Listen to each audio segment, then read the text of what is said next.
Okay. Hi everyone.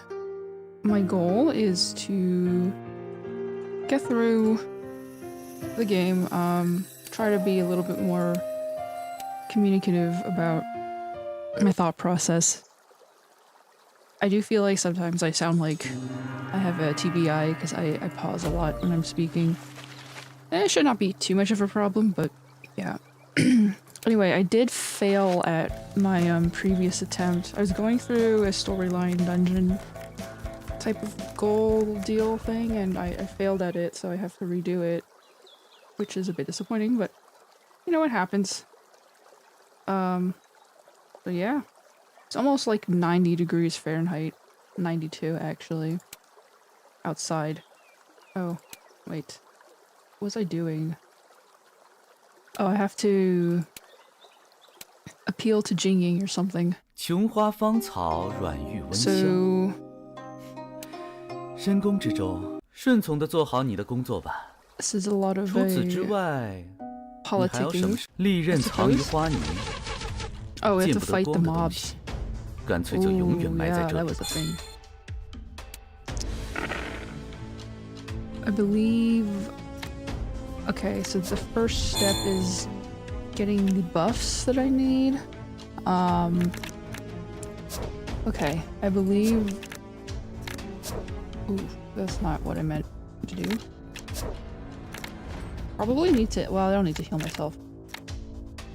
I remember being like...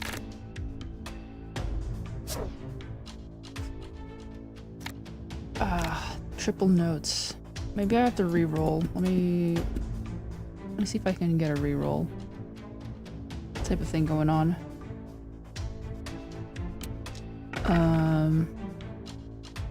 That's even worse than what I meant.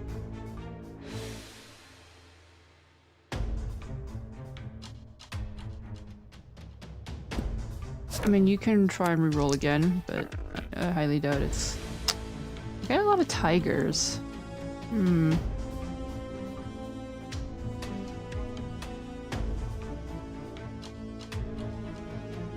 Okay, well, we'll just do that. You stack the buffs. You do penetrating damage,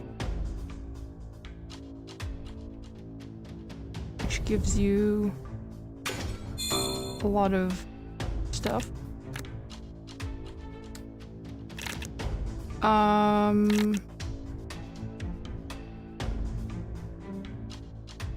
I guess I'll shield myself, and that'll be the end of the turn. I do need to restore HP. I'm at 87 out of 100. Ooh, yeah. Yep. That is not a pleasant sign.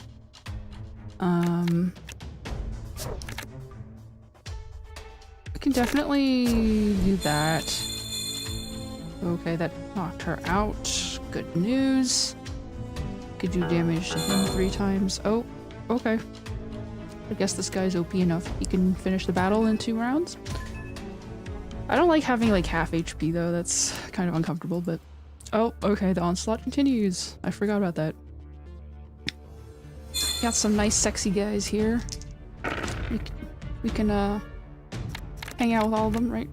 Okay, get more die. Get more stacks. Let's see. Probably want to attack them. So we'll attack the guy in front because he lost the most.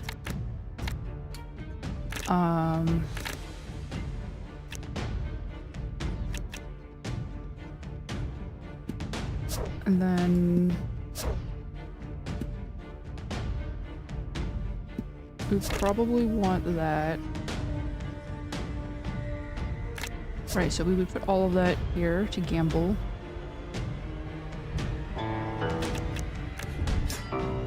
Get some laws. Deal a bunch of damage. that will heal me, and then I can smack a bunch of guys. Okay, that's the end of the turn. They do piercing damage. Damn. That's disappointing.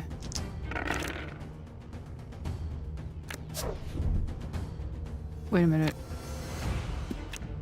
Probably want to get more die there.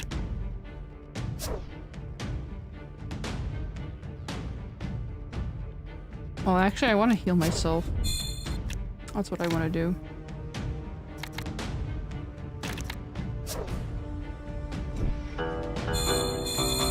Okay.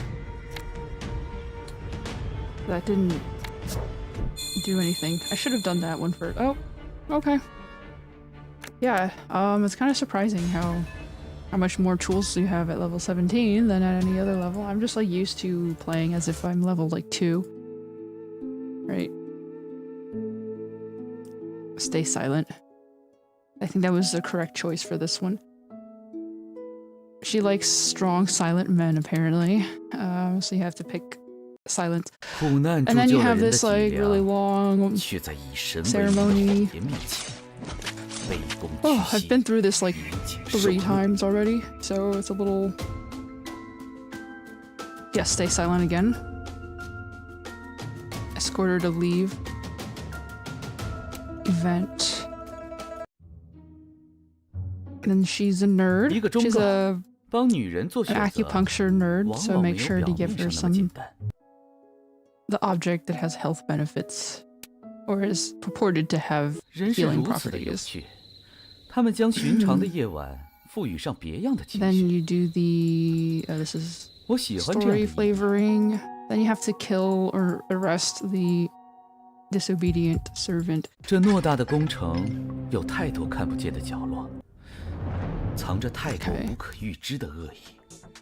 Oh, we have to fight her? Damn. I mean, I don't want to hit a lady, but if I have to, I have to, you know? You gotta hit the lady.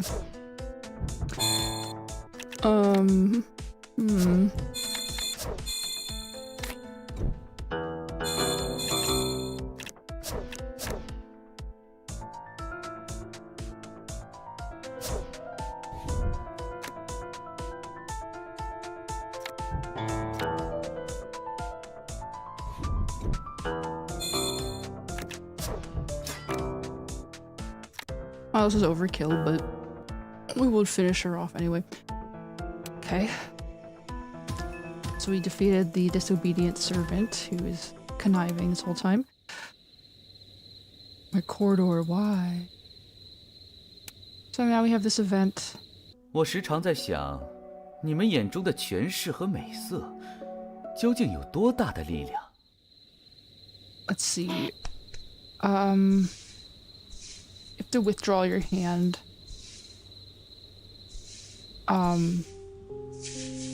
Try not to get sucked into her temptress, seductress persona. Let's see. There's a lot of dialogue. Decline.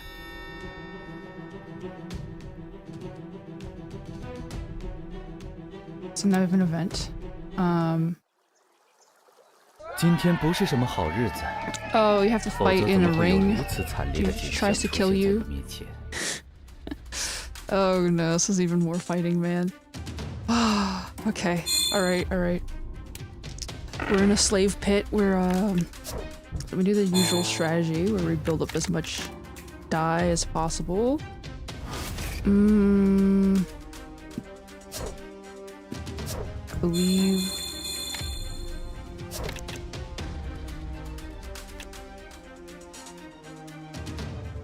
Ooh, I need to reroll. There we go. We'll hit the weakest wolf in front.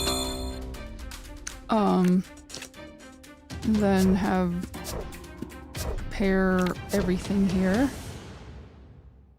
Yes, so we prepare everything. Do the duplets. Give ourselves a shield. And then we almost one-shot most of them, but... Yep, that's the end of the turn.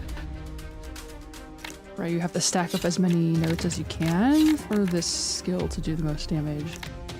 Let me see. What am I even wearing? Like, silk shoes. Oh, okay. It's a pretty good buff.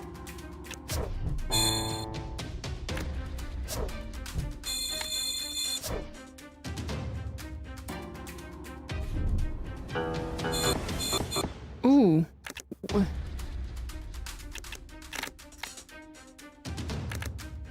That just... I'm gonna heal that, but... maybe...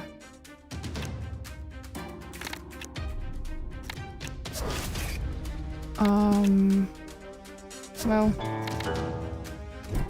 you just need to hit him once and he's dead. So you win this one, but I think there's another round of animals coming out after this. Because again, I got far here and then I failed at some point in the future. Which is a little bit irritating. Let's see. 总会有人让你想清楚再做决定。 Look before you 但在 leap. 我看来，哪有什么真正能想清楚？ Okay, so here I decided not to run away and that's where I failed, so I'll have to run away with her as she wants. Will you go with me? Yes, I will.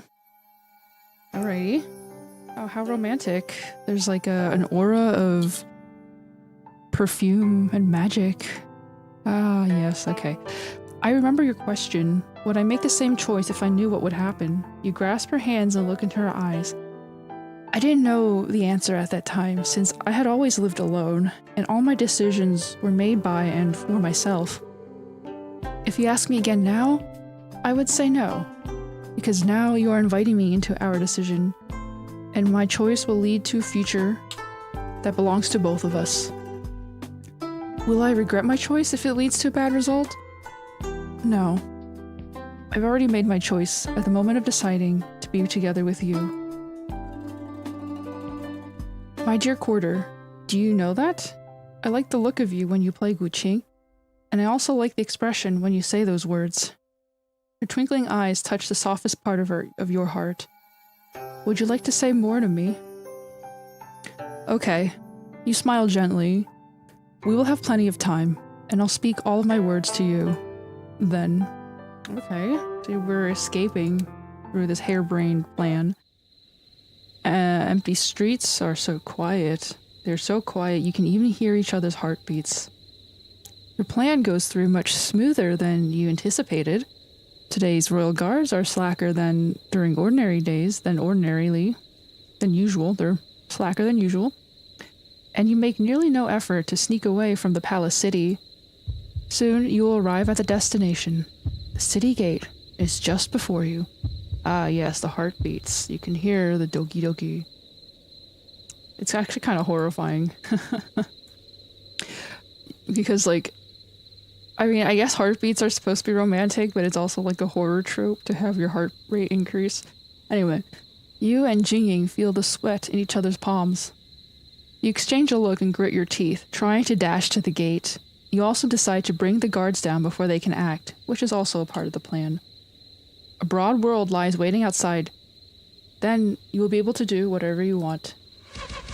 Oof.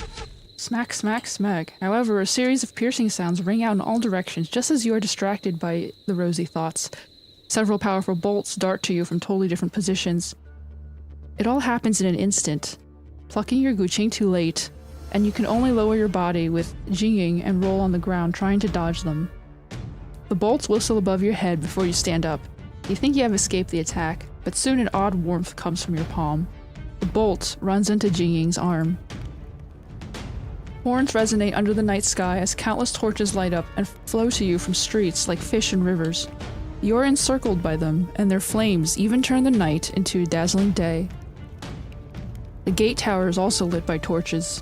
You see archers lining there. Their pitch-black arrows resemble the cold bars on a gate, blocking you from your last hope. Your way ends here. He is apparently aged, yet his voice is resonant amid the night streets, eliminating the last doubt of his identity as the first general of the Great Sway. Lady Su reminded me that your plan would cover every detail of how to get out from the palace city. However, as for how to reach the city gate, you are ill prepared. The veteran general's eyes shine under the flame of torches. He looks at you as if you were already dead. Surrender, now. Seeing you are not moved by his words, Ching Feng continues. Or the citizens would be disturbed by the fight. As for me, I also want to settle the matter and go to bed early, since I'm old, you know. You protected Jingying behind you and set Warworn before you. Now, facing the guards that apparently outnumbered you, you decide to engage in a final fight. Mother, please bless me for one more time. You strike the first note of the lethal melody tonight. You strike the first note. Oh my god, this dude's got like 692 HP. And he has a bunch of buffs. Commander's Mantle. It's a special, immune to special damage and debuffs. And he has penetrating damage, so he ignores all shields. That really sucks, man. Okay, Suiga triple combo. Gain 1 rage for every 2 time of basic damage dealt. Gain shield equaling to 50% of the current HP if no shield is on you when the round ends. Okay, he's a really big boss. Can I save? Like, can I not start in the middle of the fight next time I load this? I don't know. Oh god. I don't have any Yang tokens. Okay. We'll do this. I mean...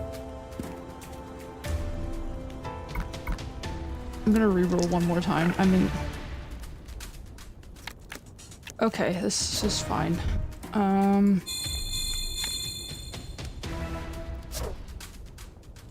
Well, I mean, we have the strategy that we've developed, and that's about all I have. Right? So you buff yourself. And then you deal damage. And then do more damage. Okay. We can shield myself. And also heal, but... that's the end of the turn. I mean, the shield's gonna be useless, right? Because he has a bunch of penetrating damage. Which is slightly... oh my god, dude. 250 shield. Like, holy crap. And he also gains rage, so obviously there's a time... there's like a limit. Right? Like a round limit to how much you can bullshit. But... anyway. Right, because you're fighting his shield. I mean, this triple is... the sole purpose of it is to gain stacks from one of the passives that gains you stacks. Right? Because it gives you... wait, does it give you... yeah, it gives you dough. So you gain dough from the passive. What was... +2 same notes when you gain a note effect. Oh, that is a interesting passive. I did not realize I had that passive active.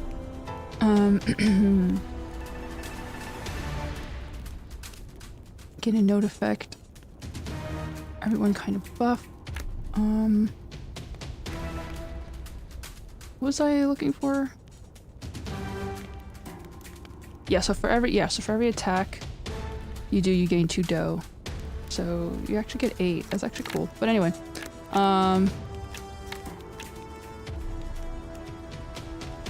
oh dear. I actually need Ying tokens that I don't have. Well, let's see.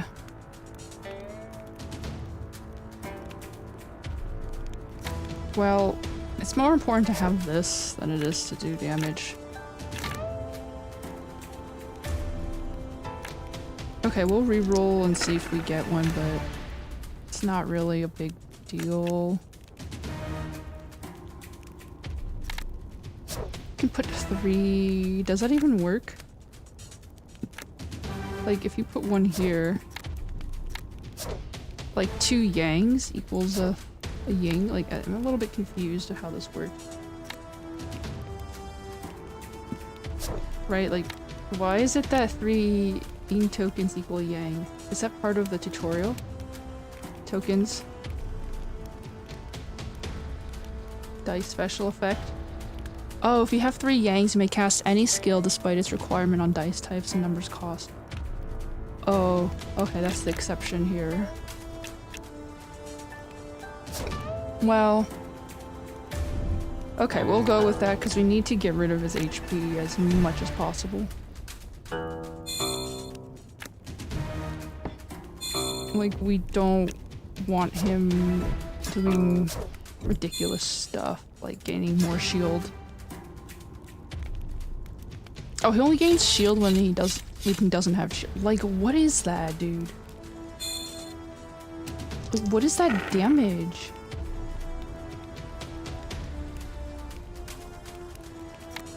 Am I supposed to cleanse myself? What? I have a vulnerable and a feeble debuff. I can clear vulnerable, I guess. That might have to be... Anyway.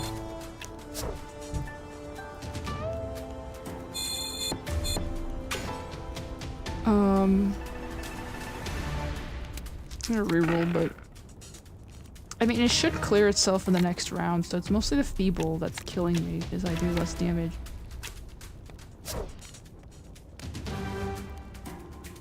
Okay, whatever, so...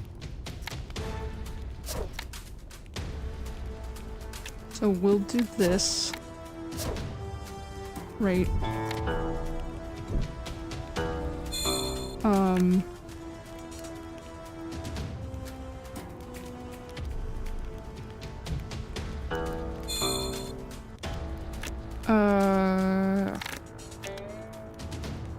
This is kind of rough.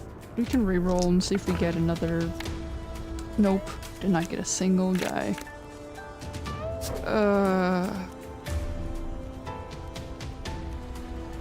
Well, I have to heal myself and shield myself. About it. He might kill me. Okay.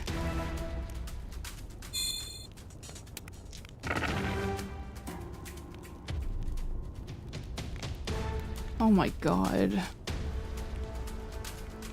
It'll deal damage and debuff you? Okay, I don't have vulnerable anymore. That's good news. I'm gonna reroll.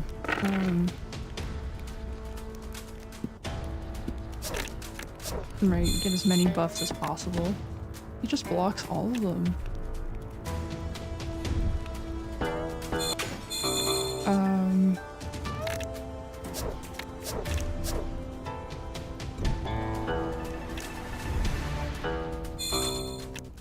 Right. Okay, this looks okay. I think he's gonna debuff me. Like, that's a lot of damage that he does. Oh, I healed 31? Wait. It must be from the reviving. Okay, I see. The reviving buff is pretty okay, not gonna lie. Hey, wait a minute. Put this one down. There we go. He's almost dead. Just gotta have one more push. Right.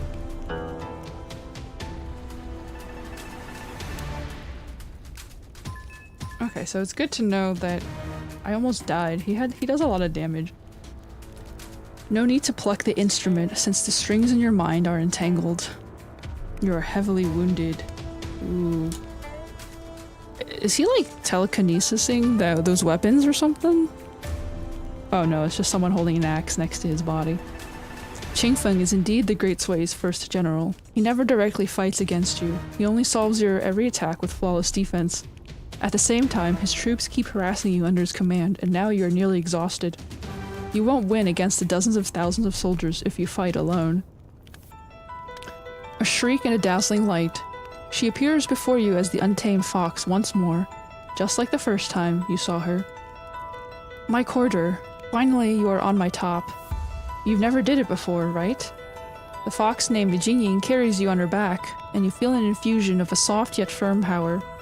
Now you have become one. I'll do this as you want. You nod with a smile, feeling the power surging inside you. Well, I guarantee I won't lose the next time. Ha! You won't win even if you turn into a beast. Oh my god. We're doing this again? What does the fox power do?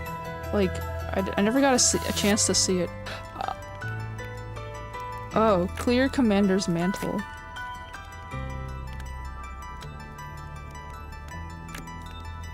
Okay, well, we'll do that. Immune to special damage and debuffs. We'll probably cast this last.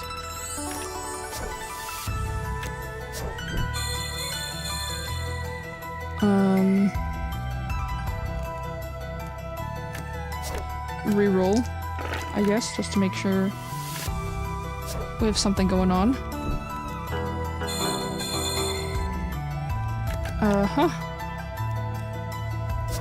Ooh, wait a minute.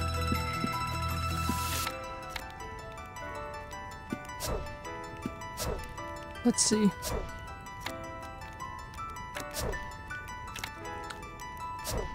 Right, so we'll buff myself here. Then deal damage. With Resolute Law. Shield herself.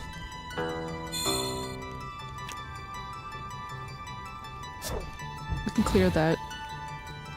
That does make the fight a lot easier. Oh, were you supposed to lose the other fight? Like, maybe the canon was that you lost the first one, and then you have this that allows you to win the next one. But since I won the first fight, it's not a big deal. Let me put this here.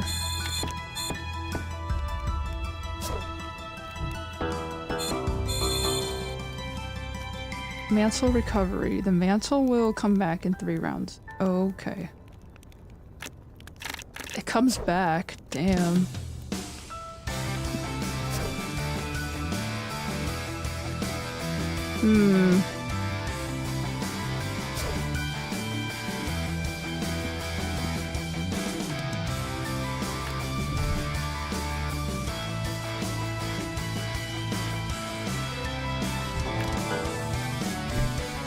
We smack him.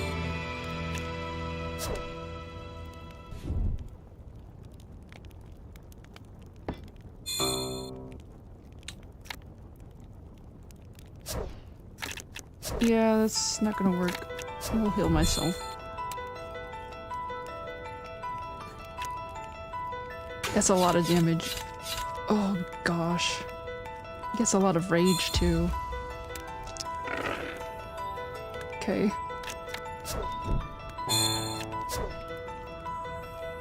We will continue doing the same.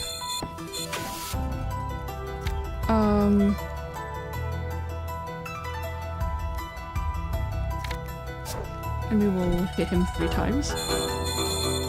There we go.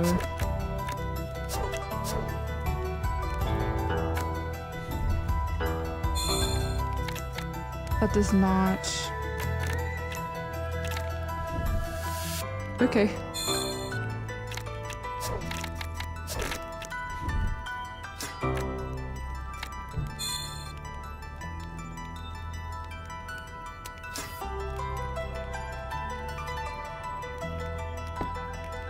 Okay, he did not do too much damage, but he did get a bunch of shield, which is quite disappointing.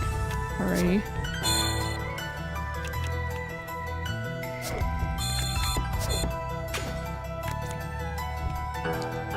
Okay, so we do have a way. I have to re-roll on all of these.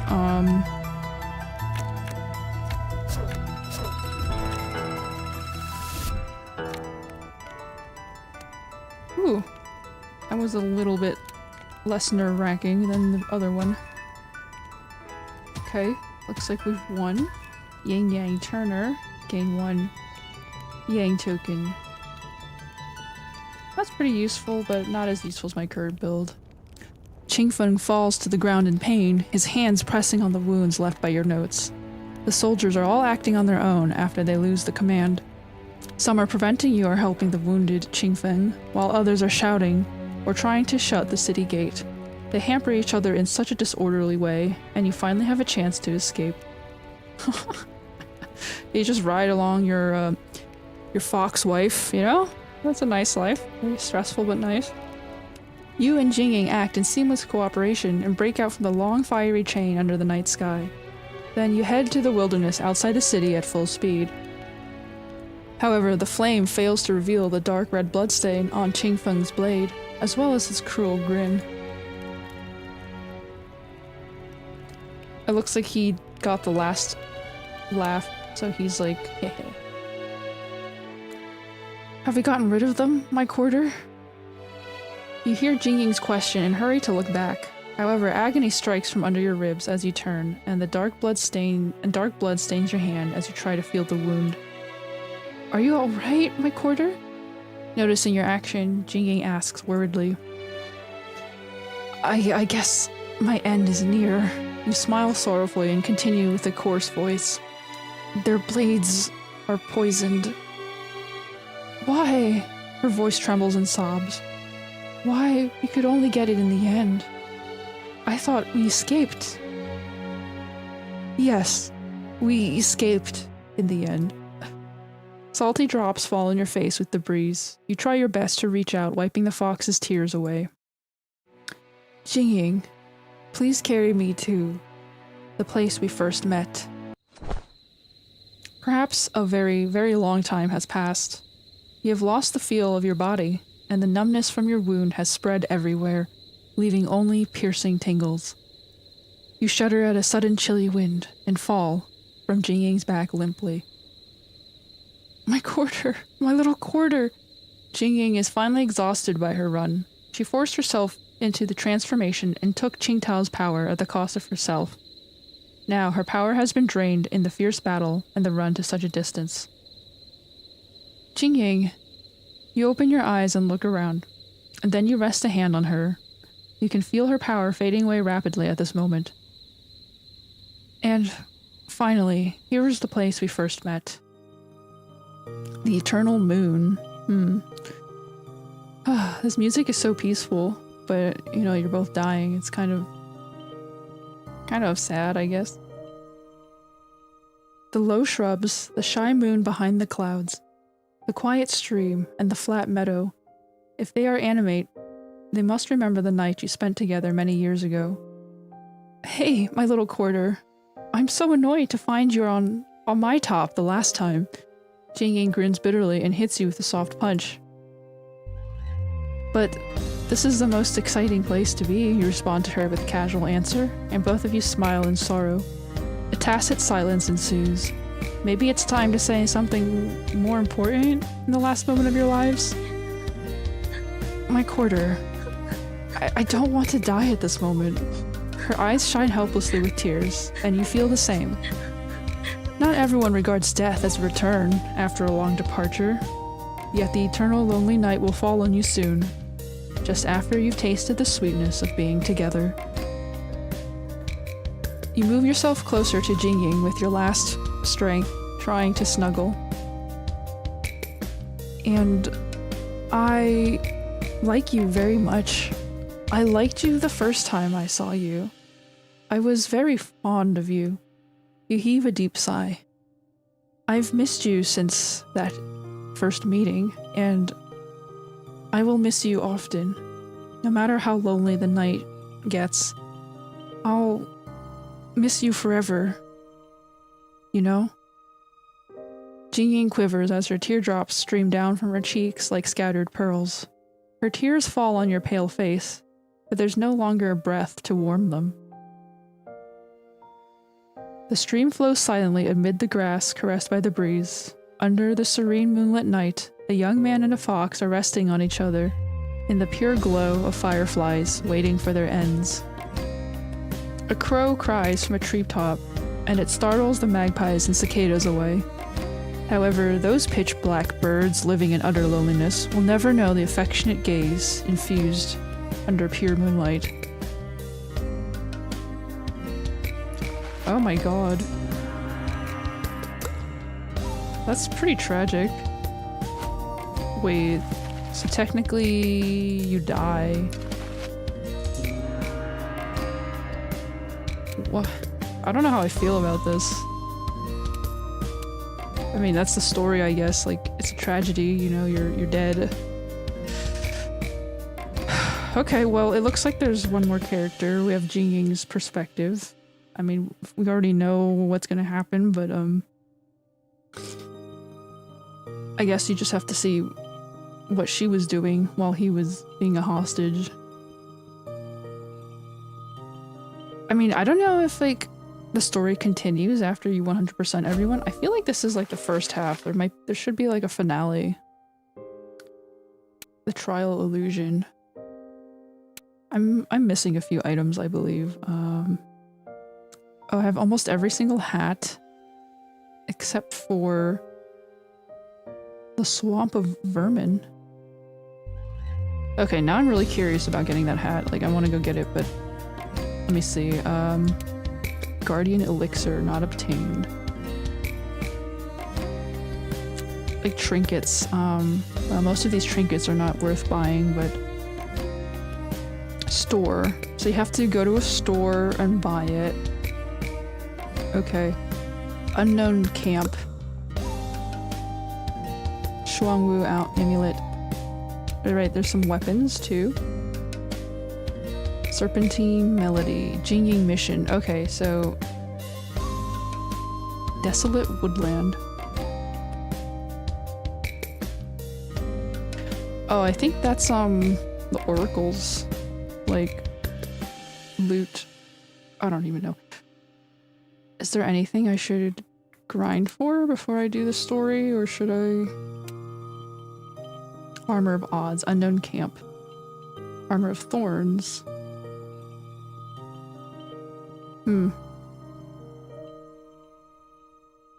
For every 4 shield you have, deal 1 basic damage to a random...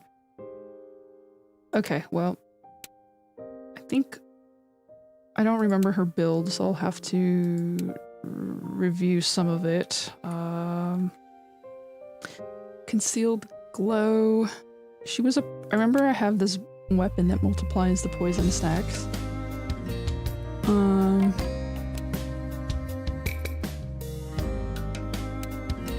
We can pick a... For every 10% of your lost HP every time if you're shielded. Maybe? Burning. Does she burn targets? If she burns them... No, there's no burning here.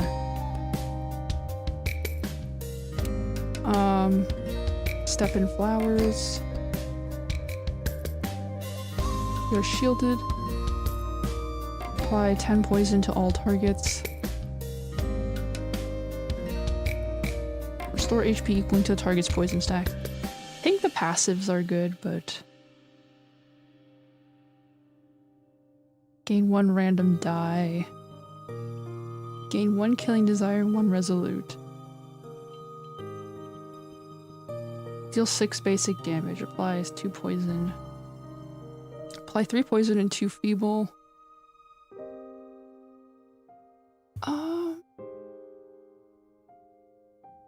Okay, so this is the one that deals damage that scales off of poison. Right. Plus 4 additional basic damage for poison target. Oh, actually that's not that useful. Double the target's poison stacks. Apply 2 charm and steal the buffs. I think charm is pretty good. It's a debuff, right? So, but you need 4 points. Okay.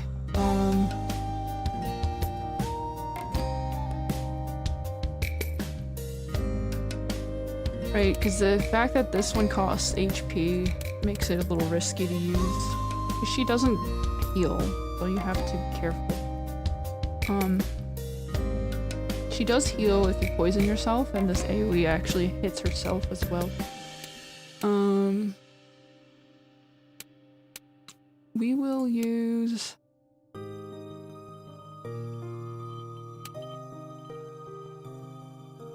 I think, Phoenix. We'll probably use this hairpin. I think that's better. Actually, no. Actually, yes. Yeah, anyway, so we can put more... What can we call it? Phoenixes. She needs a lot of phoenixes to survive. To deal damage, to use her skills. Killing Desire. I mean... Do we need dye? She's not really someone who needs dye. So we can try the Moon Ritual. And then, let me see. I kind of like that passive. Apply 2 feeble, gain 11 shield. Right, because there's a... Oh yeah, she doesn't have a way to use, gain tokens.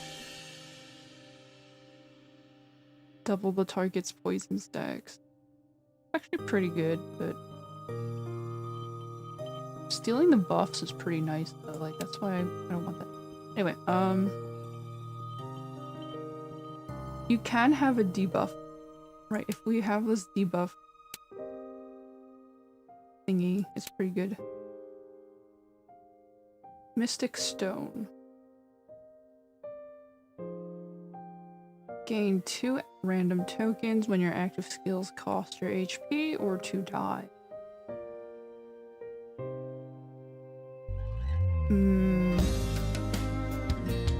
We'll probably use the Mystic Stone as an upgrade from the Smooth Stone.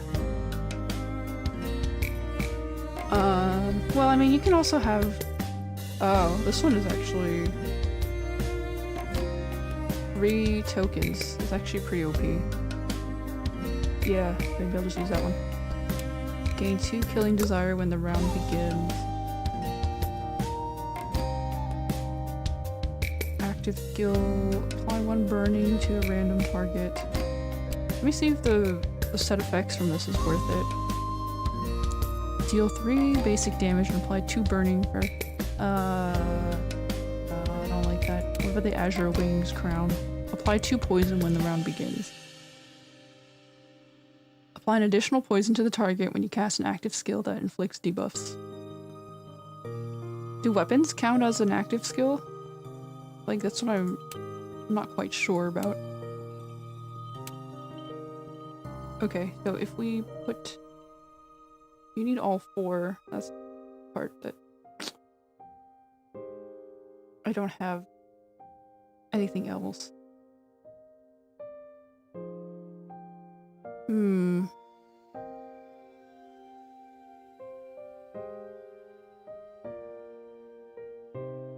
Gain 1 random die.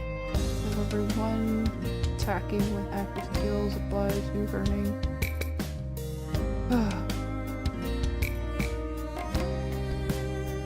I mean, burning is pretty nice because it reduces the enemy's shielding, so that's kind of... But then you can also get Killing Desire. Okay, well, I'll have to see.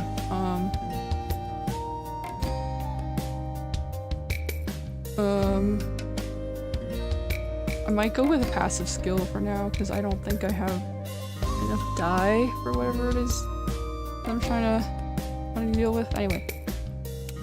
Let me... Okay. You can have... Get Dire Token.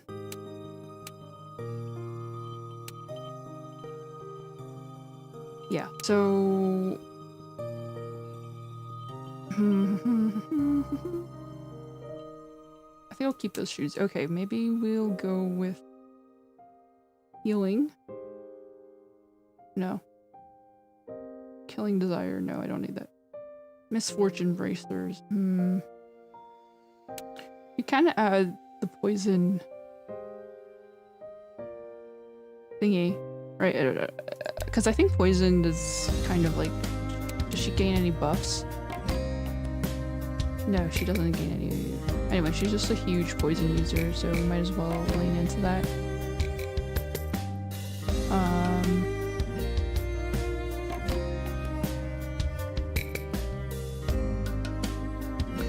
But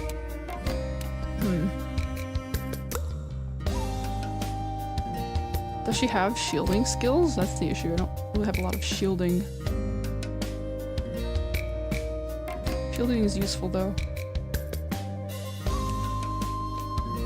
Gain 8 shield for every basic damage taken. Apply feeble. Gain 2 tough when the battle begins. Immune to poison. Well, actually, this also has a...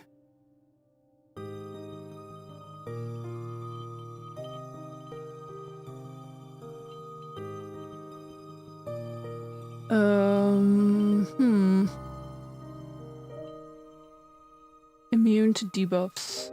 That would be kind of useful. But... I don't really know what to... I guess it doesn't matter, right? If I'm trying to do as much damage as possible,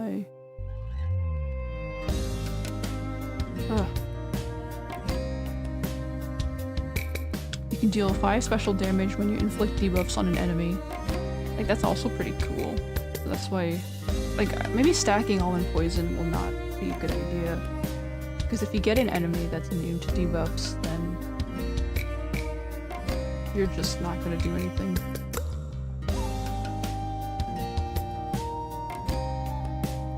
Okay, I need the Barbarian's Crown and the Fire Rider's Boots. Oh, the problem is I'll have to... I'll actually... +3 token.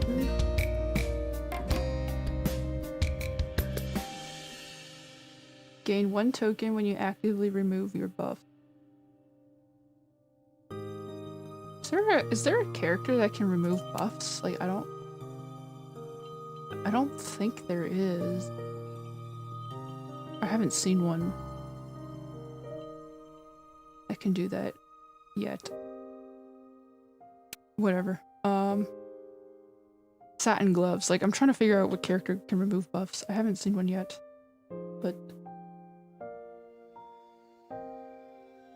okay, I'll put on the Barbarian's Crown. I believe it makes me immune to bleeding.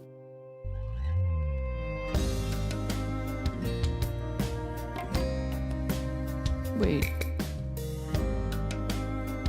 Immune to poison and immune to burning. And then here we can pick the Autumn Glory to get enough dye because... well, what about this set? Turtle bracers. Oh, never mind. We'll just do that, and we'll just get 2 dye and see how that works.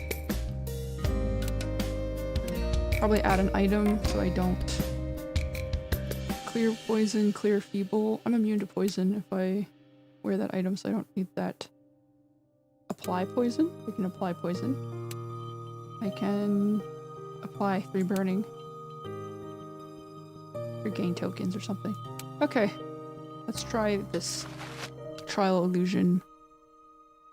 Ooh, boss battle. I have to fight the boss. 放轻松，这里的形体都是灵力化成，无需因杀戮而感到内疚。Whoa, who's there? The clone, an evil clone. Immune to control. That's nice. Wow, she's so much bigger than me. That's not fair. Alrighty, she doesn't even have buffs. Okay, now that I think about it, maybe... she's immune to the skill.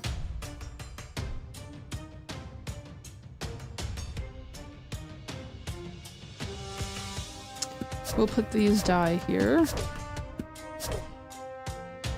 And apply poison to everyone. Oh, since I'm immune to poison, I don't get it. It's kind of cool. Let's see, although I guess it might not work with the passive because... Right, because there's a passive where you heal based off of whether you're poisoned or not. So if I don't get poisoned, I won't even get the passive. Yeah, I should probably fix that. Yeah, because that passive will be useless if I wear this set. Okay, well... we can apply- oh wait. We can apply a bunch of debuffs, alright, cool. Deal 6 basic damage, apply 2 poison. There we go. Curse of poison. We'll double the poison stacks. Ooh, 36 poison, that is a lot of poison. Right, and then...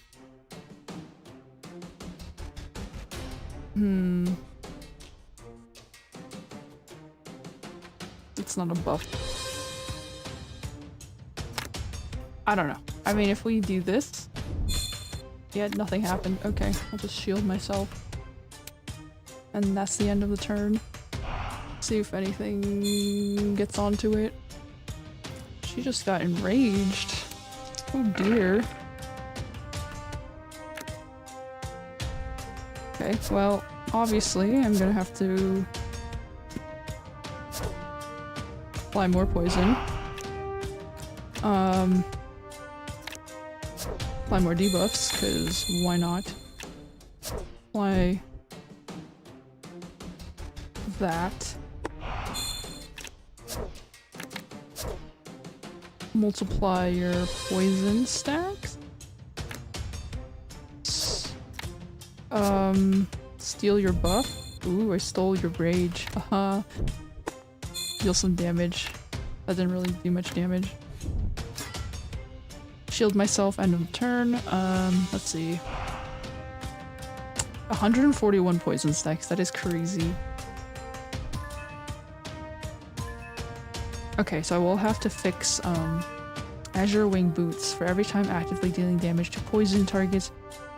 Oh, restore 15% of your lost HP. Damn, that's actually kind of nice. It's a nice shoe. Okay, so I'll have to fix this passive. Restore 5 HP and gain 1 tough when the round begins. For every 1 time of basic damage taken and not blocked by shield, remove 1 tough. Restore 30%. So you can make this an active skill that restores HP, or you can try and have a heal over time. Probably we'll just take that healing over time. That makes the most sense to me. I mean, you could just not have the skill and go with a... with this shielding skill. Well...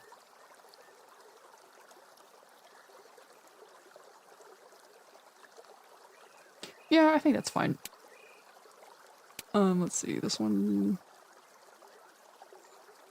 Gain 2 random die when you cast an active skill.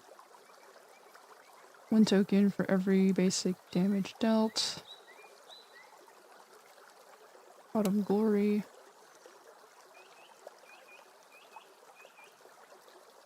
Right, so the thing I just got was those boots. They give you 10 max HP. Wow. I think this is meant for her, like you're supposed to get this person... Actually, I don't know, maybe the set effects don't work that great though. Yeah, okay, that's fine. Was there anything else I was missing? Was I missing items from anywhere? Unknown camp. Jinging mission. Persistent Spring, Jinging Mission, Desolate Woodland.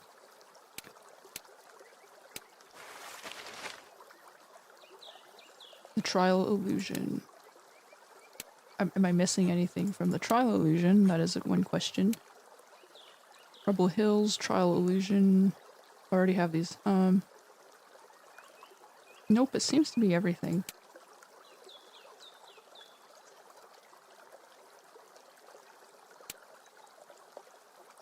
Armor of Odds. Where is the unknown camp? Like, I'm trying to figure out. Like, how come I didn't get anything? I might have to go to a different character, actually.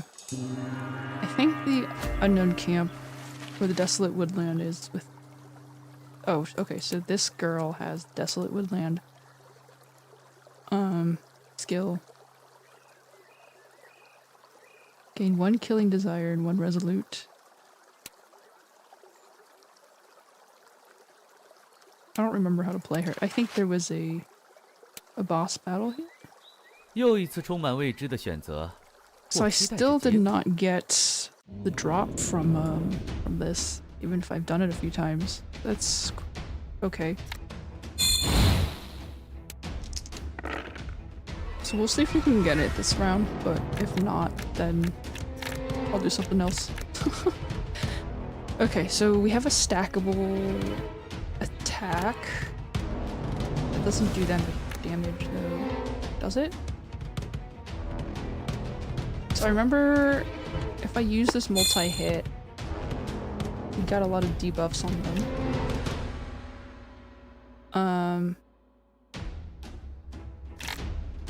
And then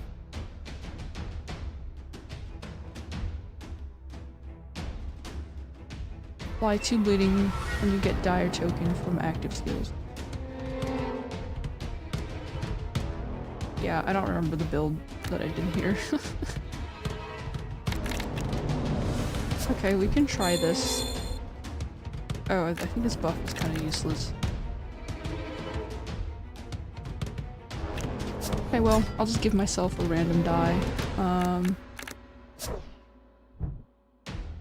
Do 6 damage to multiple targets. Then do damage to this guy. And then...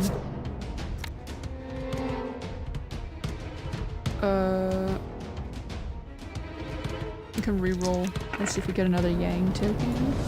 Ooh, it's a bit, interesting.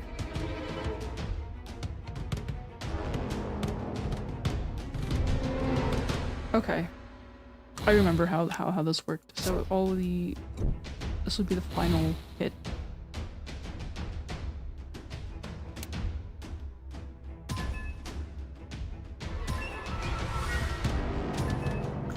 Yeah, I didn't get the item, so that means, how much grinding do you have to do to get it? Unknown camp. Is a weapon? Store illusion. Desolate woodland. Yeah, so it's a weapon that you get from the desolate woodland.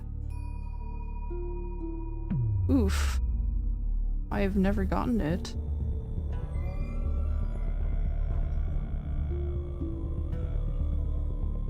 Like, I want to know. I'm kind of curious on what it is. 又一次充满未知的选 Like, 择。 do I just keep fighting until I get it? Like, that's the part I'm not sure about. Because I have been fighting them a bajillion times. But... Right, so you attack them with the vulnerable. Multi-target.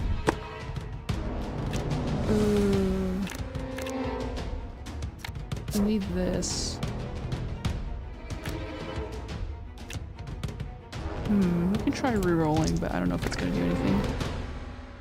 Yeah, just... Ooh, okay.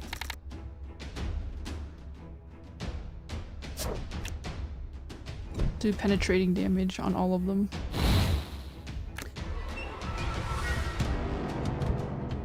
Oh, Wait, I could have turned it into a different set. Can do basic damage. Ooh, that worked out pretty good. I probably should have used that trigram.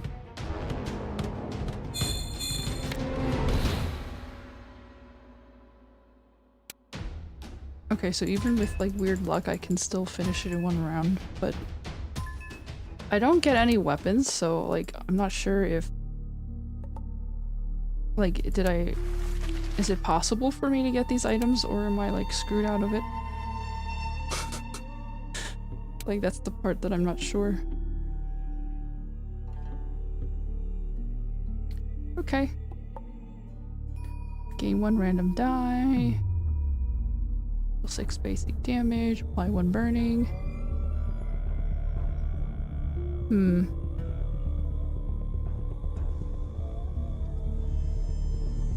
I have to look at the gear. I might have to pick a different set of gear.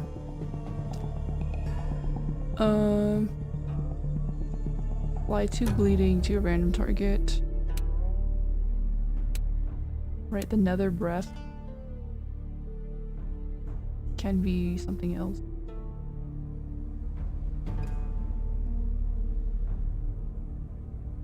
Well,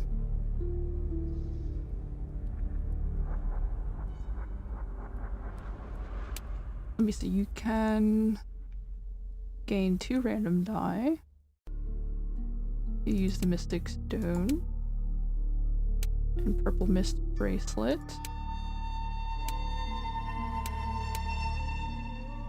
And then instead of the reversed blade, we can use... what is a good weapon? Golden Glow? No. I mean, Golden Glow is pretty nice, but... anyway. It doesn't fit with the items that I currently have, so I might have to pick something else. Every active skill attacking burning targets apply 1 feeble.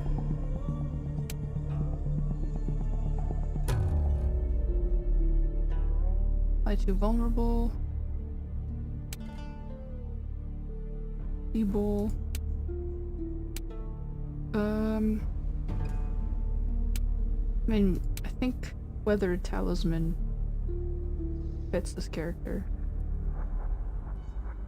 Because it gives you a lot of flexibility. Like, it's basically free if you use it. Like, it gives you a return token that's free. So, I'll try this again, see if it works. See if we can get the item, but if I can't get the loot from it, I'll just go back to the other character that I'm supposed to do the story on. Let me see. Immune to poison. Ooh. Wait. Chance to apply 1 burning when the round begins. Okay. We did a bunch of damage. More multi-target burning. No big deal. Gain 2 random die. Okay.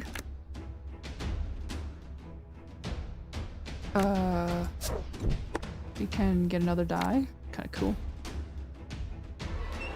Heaven and Lake.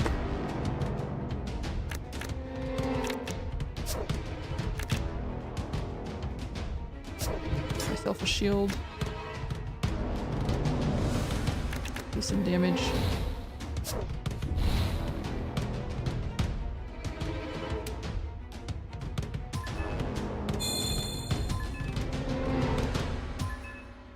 Yeah, I'm not getting any of the loot. Like, I don't know what I would have to do to get it. Like, would I have to level up or something? Okay. Well, I did level up. I have two skill points that will activate a passive.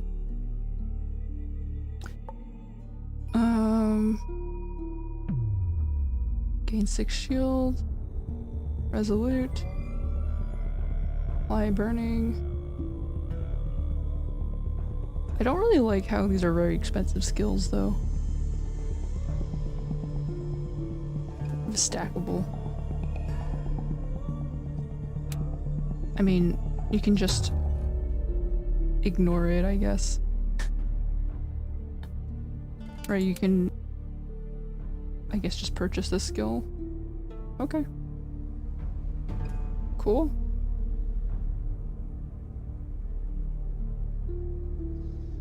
Yeah, I don't see it happening, so I'm gonna leave. Gonna go back to the fox lady. Save the game. Because I did get some consumables that I never use. I don't really feel like I need to use consumables, but yeah. So we go to the city, Tansway City. Ah, city girl. Strutting on down the aisles of, you know, political intrigue and various hazards. 雷与电，如同无可反抗的力量， It's 恣意释 thundering. 放着自己的威能。 How ominous. There's thunder all over. Under the dense cloud and the howling west wind, the birds perched on the eaves have fled from the muffled yet incessant thunders. The sky is dim, but the rain doesn't begin after a long wait, making everyone's mood gloomy. Inside Tianshuan Palace, the king's face is as grim as the sky, loaded with intense rage. He never mentioned the incident in the bamboo garden since the trip, but everyone knows for certain that he will reveal what he found someday in tremendous fury. Oh, okay, so the last time we left off with Jingying's, she went on like some hot spring vacation with the king, and then there was a bunch of assassins that came and burned everything down. Fun times. Anyway, so today, as he summons everyone involved in the assassination to Tianshuan Palace, he summons everyone to Tianshuan Palace who feel he has made a conclusion. The royal guards are standing at your sides, and their blades shine coldly. Even the breath of the dozens of people kneeling under the throne is nearly soundless, making the court so silent that a dropping needle could be heard. Only muffled thunders ring out under the sky, sounding grim warnings to everyone. Here, an official walks into the hall, followed by 2 armored guards. They are dragging with them a prisoner whose hair is disheveled and limbs bound by bronze chains.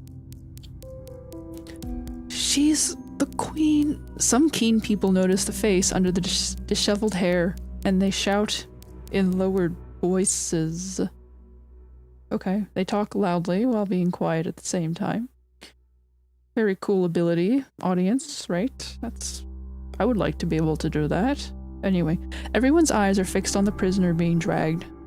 Their looks brim with complexity, including astonishment, hate, mockery, and sympathy. A scene from, oh my god, a very ill-timed flashback. A scene from a long time ago suddenly emerges in your mind. Queen Jiang sat on her throne in the central palace and looked down at you and Sudaji.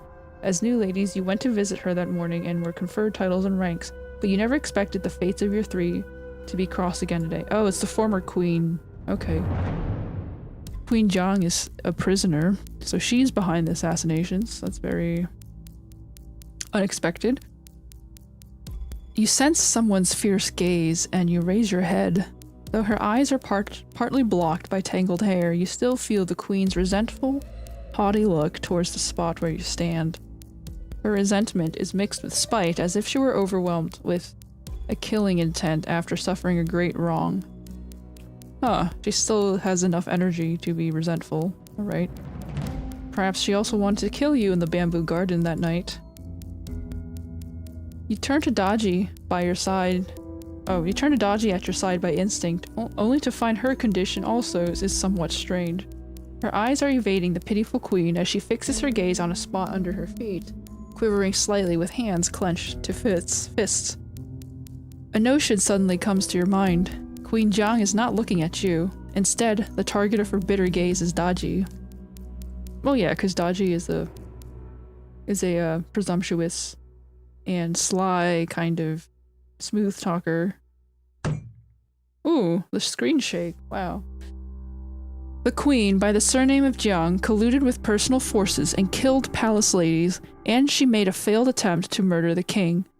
As the punishment for her offense, she shall be deposed and be executed 10 days later, and her body be made into dried meat.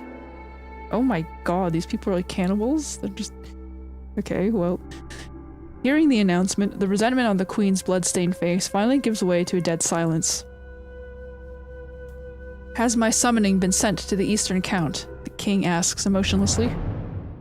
Your Majesty, Jiang Huang, the Eastern Count, has set off. He will arrive in days. What a sly, Jiang Xing. However, your shrewdness is too petty to claim my life. The King of Sui walks down from his throne and looks at the queen, whose body has been lowered to the ground. I'll take your life first, then I shall behead all who intended to kill me, one by one. Oh my god, I mean, I guess you can read that. I should have read that in like a more villainous tone. It'd be like...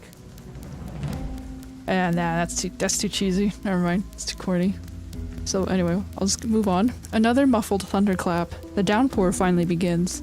The palace city becomes somewhere totally different from the day you came here. Okay. We're gonna save this, and so we're leaving the palace and going back home to my resort. Going back to my chambers. 天色变了，人也变了。 The weather changes, and so do people. It's time to plan further. Okay, thanks for the advice, Mr. Fisherman. We'll do some planning, I guess. I have no plans at all. Story of my life. It is a tremendous change, and the throne in the central palace is vacant from now on. However, after returning to Cloud Resort, you feel you are haunted by the Queen's resentfulness and Daji's anxious reaction. It has been many days since that horrible vacation, and your wounds have nearly all recovered. You thought you would have enjoyed some rest after the king captured the chief plotter. But, you know, it's just a life of anxiety, you know? You take out a round yellow and white plate from a spot next to your skin. You found it in the garden villa to the east when the incident happened. It was left behind, and the dried bloodstain is still on its surface. It seems that the matter is far more complex than I imagined. You rub the plate and you sigh quietly at the thought. You are currently planning your next steps. The wounds are nearly recovered and your energy has restored gradually. However, you have not regained your best condition, and it's necessary to find herbs from Shenong Chamber for further recuperation. The king has announced his findings on the failed assassination, yet you still don't know why he believed Queen Jiang would be the chief plotter. And Daji was the first one who went to your room that night. You know, she seems to be one of the victims, but you feel she is different than what she appears to be, because she is a very sly person, yes. Many palace ladies were killed or injured in the fatal trip, and a new group of ladies picked by the king had entered the palace recently. According to Si's information, one of the ladies loves to be in the drill ground rather than confining herself in her chamber. This finding interests you. The palace has indeed changed a lot these days, and you feel some other things are happening in silence. It is time to pay visits to important persons. Oh, so it's time to go do some networking. To go kowtow to whoever. Okay, well first I'll go to the chamber and get those herbs. Right? I'm supposed to get herbs. Dr. Shen has been dismissed from his job in Shenong Chamber by the king as a punishment for his misdiagnosis. His successor is a young physician. It is said that he also comes from the east, and his visage always reminds you of another person with some uncertainty. Oh yeah, he reminds you of that guy that you really wanted to go on a date from, and then you screwed it up. Yep, fun times. Buy herbs. After the first time you filled your prescription here, the physician showed much curiosity to you, and had a delightful discussion about the ways of healing. He always greets you warmly upon your arrival, except for this time.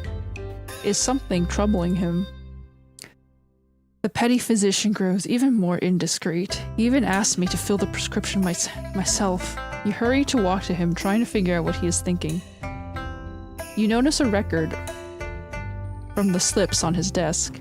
It is about the illness of an important official's son, and you suppose he must be badly troubled by it. The illness of the minister's son is caused by excessive heat that harmed his yin. His liver is affected by wind, and his limbs are convulsing, and his symptoms are not relieved after taking medicine for many days. Little physician, is this what perplexes you? You roll up the slips from the desk and look at him with a playful emotion. Little physician. Oh my god. I mean, I guess honorifics don't translate very well into English. It's just kind of awkward. Right, it would be like, dear junior, or like, dear resident, right? Or dear associate, or whatever. Look, Lady Jing, do not make fun of me. He reaches out to grab the record. The minister's angry. If I fail to cure his son within 3 days, he will report to His Majesty. I don't want to be fired like Dr. Shen. Well, you can be like the bad manager who's like, this task is so easy, why can't you just do it? You know? Never mind, I have the curse of knowledge and I already know how to do it and I've been doing it for so long that now I can do it 10 times faster than a newbie. It's so easy. You can be like that, or you can just be like, I'm just kidding, I'll let you be. I plan to help you, but it seems that my mere jokes have annoyed you. What a silly poor man. What a poor silly man. Okay. You pout your lips scornfully and toss the slips to the physician. Oh, that was the wrong answer. Okay, so you have to help him to get herbs. Okay. Oh, okay. This is where he tells you to fill your prescription yourself and you're like, hello? Okay, well, we'll be the arrogant senior and be like, yeah, it's totally easy. Like, it's only a wind illness. Why are you so troubled by it? You pout your lips scornfully and toss the slips on the desk. Do you have any clue on how to cure it? Hearing your comment, he stands up from his desk and rushes to you with delight, looking at your face in expectation. Is this dude seriously working by himself? He doesn't have an actual senior? That's kinda messed up. You grin and poke him in his chest, pushing him 2 steps back. If you beg me with good words, I might help you this time. Treatment for an odd illness. A new dialogue option, I can check that out. Treatments applied only to the symptoms are usually ineffective in curing the root cause. A professional doctor needs to know how to treat diseases based on 5 elements. What? Do I want to go to med school? Let's see. About the elements of organs. I'm not reading that. Well, I'm kind of curious about this. I have a parable here. Enhance the parent and relieve the child. There is another method except for using the interaction of elements, namely enhance the parent and relieve the child. Its name indicates the treatment for deficiency and congestion. To enhance the parent means to treat the illness of deficiency by enhancing the parent organ. For example, a weak liver may be treated by enhancing kidneys. Since kidneys are the parent organ of the liver, enhancing their water element will grow the liver's insufficient wood element. To relieve the child is a way to treat congestion. For example, an obstructed liver may be treated by relieving heart, the child organ of the liver. Relieving fire element will remove the liver's excessive wood. Oh, they categorize the heart as the child of the liver? That's interesting. I mean, because I guess this is supposed to be like ancient medicine, right? Like a lot of ancient theories kind of sound like that.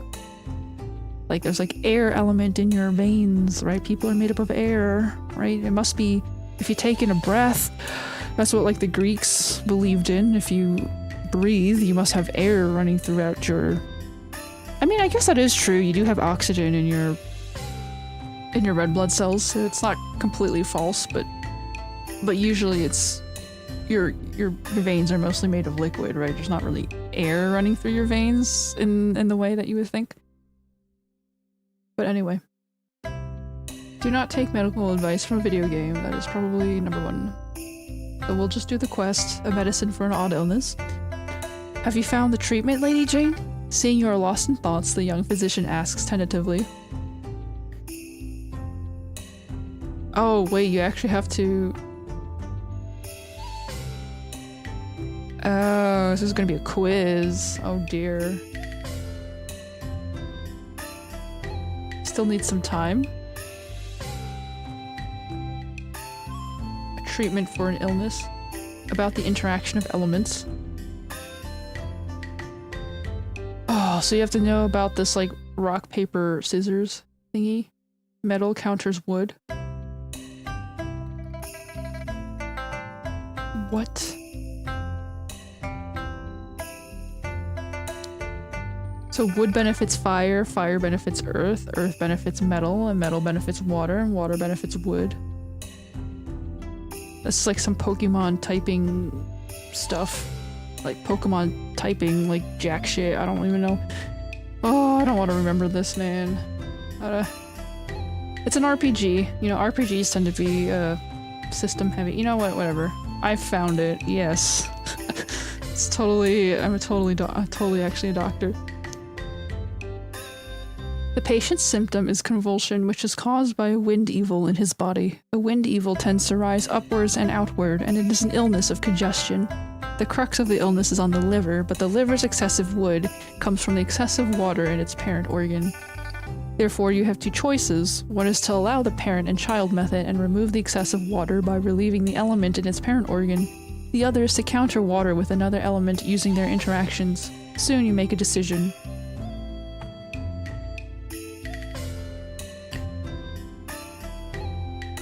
What? I did not read that. Which medicine will you prescribe? Heart Nourisher, enhancing fire by wood. Lilium pills, enhancing water by metal. Soil soup, using earth against water. Tuing decoction, relieving fire for metal. Romania pills, enhancing wood by water. So the only thing I remember was removing water.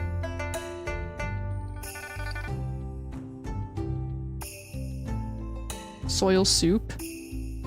That sounds gross. So, water enhances wood.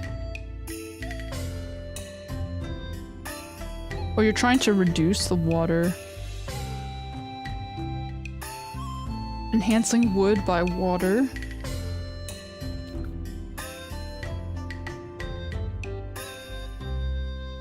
Enhancing water by metal. You don't want to enhance the water. I'm gonna get sued for malpractice. Soil soup. Using earth against water, then wood will be reduced. Then the wind inside will be pacified. You recite the formula silently and prescribe the patient a soil soup. How does wind get pacified if you reduce the wood? Take a handful of soil and decoct it as medicine to the illness. He hesitates upon seeing the prescription and asks again in uncertainty. Trust me, I won't make a mistake. You pat on his shoulder to reassure him and take your pack of herbs before leaving Shenong Chamber. Only a few days later, the physician sends a lavish gift to your cloud resort gleefully. Oh. Hey guys, soil is the best medicine. Trust me, I figured it out. Haha, haha. I narrowly escaped getting a lawsuit. Alrighty, that's good news. Is there a store? Can I buy stuff? You know, I'm supposed to make money, right? I'm supposed to be rich. I have money. I'm a physician. That's supposed to be her shtick. Right? A nice fox physician, you know? He's got all the wine and alcohol to carry her through her residency. Alright, time to go talk to random people. Oh, the quartermaster is on the drill ground. At the drill ground, we can buy stuff from him. It's kind of cool, like there's like a completionist activity you can do if you just want to buy every single item. Persistent spring. Ooh. Bang dagger. Oh, that's kind of a useless. I mean, it's not useless, but I don't like it. Stone Yue. Big at.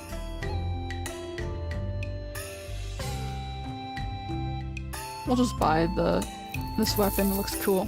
Double snakes. I probably will never use it, but I want to try it, so there we go. Oh, is it one-handed? If it's one-handed, that might be. No, it's two-handed. Yeah.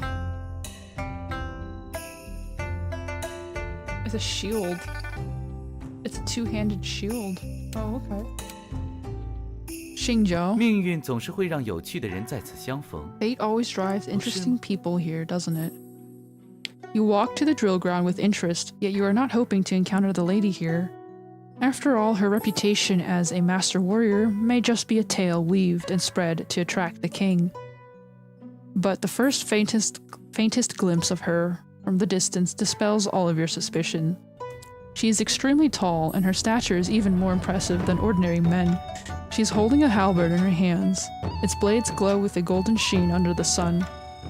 The halberd moves following the lady's steps, sweeping through the ground like furious gales and rapid thunderbolts, and piercing into the sky like a dragon soaring high above. She seems to be like a real dragon gliding through the air at that instant. The lady in a fighter suit is turning into a being mightier than humans. She is an untamed dragon looking down this vast land under the boundless sky. She is totally immersed in her practice, as if she was born for fighting. You feel a slight envy for her at this moment. She is enjoying a freedom you have not experienced for so long. I am Xingjiao. Greetings, Lady Jing. Her calm and resonant voice brings you back from your thoughts. The lady before you is lean and strong. Glittering sweat flows down from her sculpted abdomen muscles. She possesses a unique beauty. Okay, we're supposed to network, so I'm gonna talk to this half-dragon person. No need to be so polite. You grin gently and support her to stand up. You feel a torrid and healthy breath the moment you touch her, and a hint of surprise flashes by Xingjiao's eyes before her look turns amicable. Then you ask her common questions like how's life after entering the palace, whether she has adapted to the environment here, and whether anyone is bullying her. Xingjiao answers them one by one, and you find you have exhausted the topics. You feel an apparent fondness for her at first sight and want to become familiar with the lady, but you feel like your talking is a bit awkward. I have heard of your deeds. When someone tried to assassinate His Majesty in the bamboo garden, it was you who saved him from the danger, at risk of your own life. She begins to speak suddenly as her look grows ardent. Compared to other ladies who only excel at planning and scheming, you are one that deserves my full admiration. If other ladies spoke this to you, you would take the words as mere flattery, but Xingjiao is different. She seems candid and straightforward, and her eyes are pure without other intentions. You feel your cheeks are glowing. You must find another subject as soon as possible. Then maybe let's have a spar? You ask the question carelessly, but Xingjiao's eyes are immediately lit by your proposal. A spar? That is just what I was hoping for. Oh, okay. Interesting. Today's drill ground hears no yells or roars of men. The opponents standing on each side of the ring are both women. One of them is lean and strong, like a furious dragon, holding tremendous power under every inch of her skin. The other is graceful and captivating, with a vulpine charm, yet every step is a part of a lethal dance. Xingjiao, please take your move. Okay. It's a friendly sparring, you know. It's like a mage versus a warrior. Immune to control for 3 rounds. Okay, we can't do any, we're not doing any, charmin stuff. That's fine, I don't have a charm build. That makes sense anyway. Okay. So... if we poison her...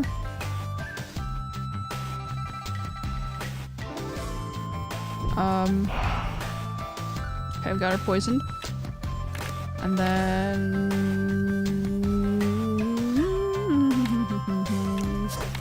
buff myself. Deal 6 damage. Apply 2 poison. Yes, we'll do that.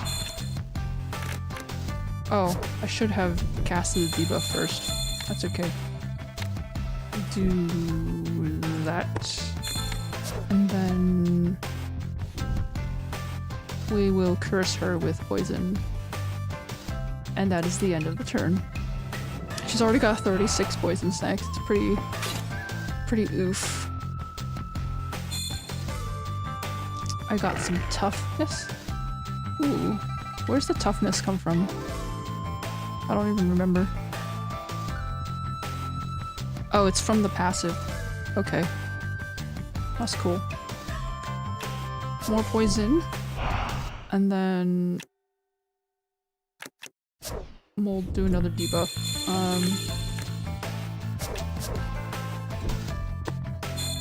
I do a little bit of damage, but not a lot. I can apply more poison. And then curse her. Yikes, 141. That is a lot of poison. She doesn't have any buffs, so we can't charm her either. So we'll just have to end that turn.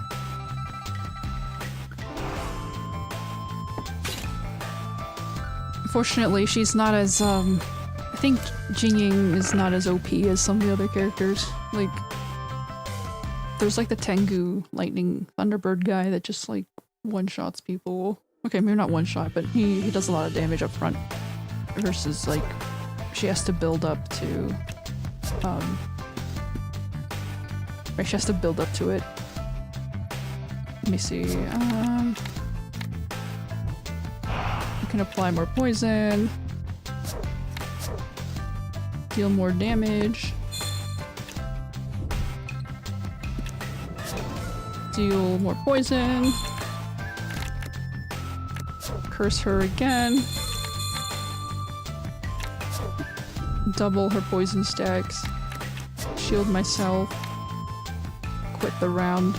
456 poison. Like, damn, son, that's crazy. Oh my god. Actually, that is pretty OP now that I think about it. I mean, it takes a few rounds, but it's pretty OP. Like, if we get an enemy that has like 1000 HP, maybe, I would need something like that. Xingjiao, no need to call me Lady Jing in private. You look into her eyes with warm sincerity. I'll present myself. I am Jingying, and I come from Qingqiu State in the east. She nods with a delighted smile. No artificial pleasantries or concealed emotions. You have both gained a deeper knowledge of the other from the fight. Ah, cool. Finally, an honest person, right? An honest, competent person. Ooh. Gain 1 random die when you gain shield from active skills. So you get a winter aroma. I might have to figure out some, like, I might need a way to address the lack of action during whatchamacallit, the lack of stuff to do while I'm, I mean, well, actually, I don't know. Yeah, I think it's fine.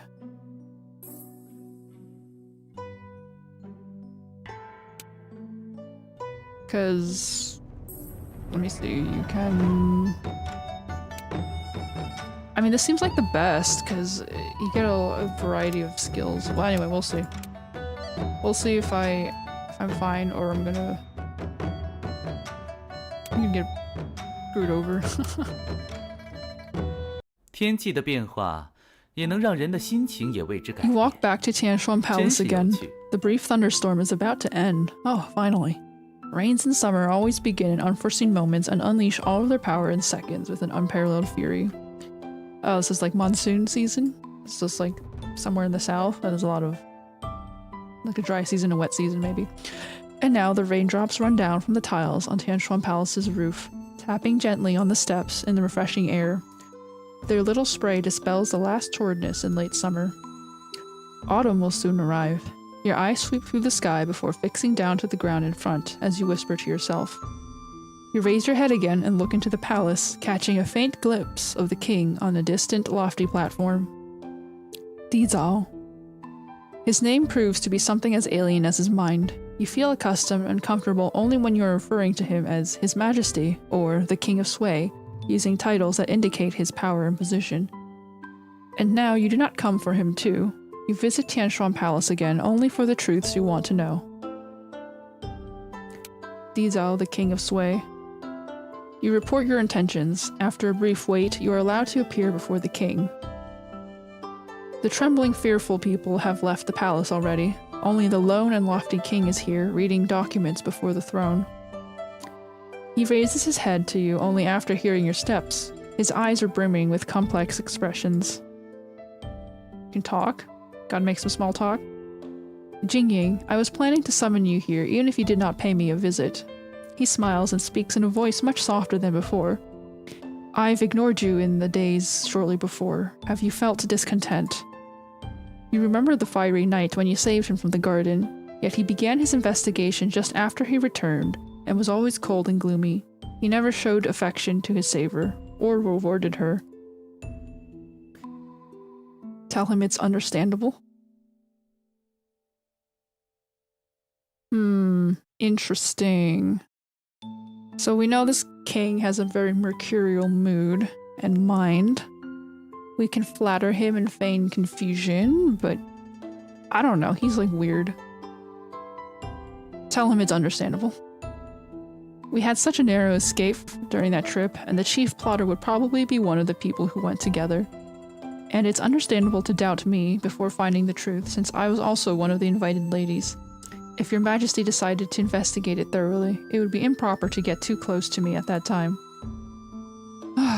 Only a few palace ladies are so sensible, and I'm glad you're one of them.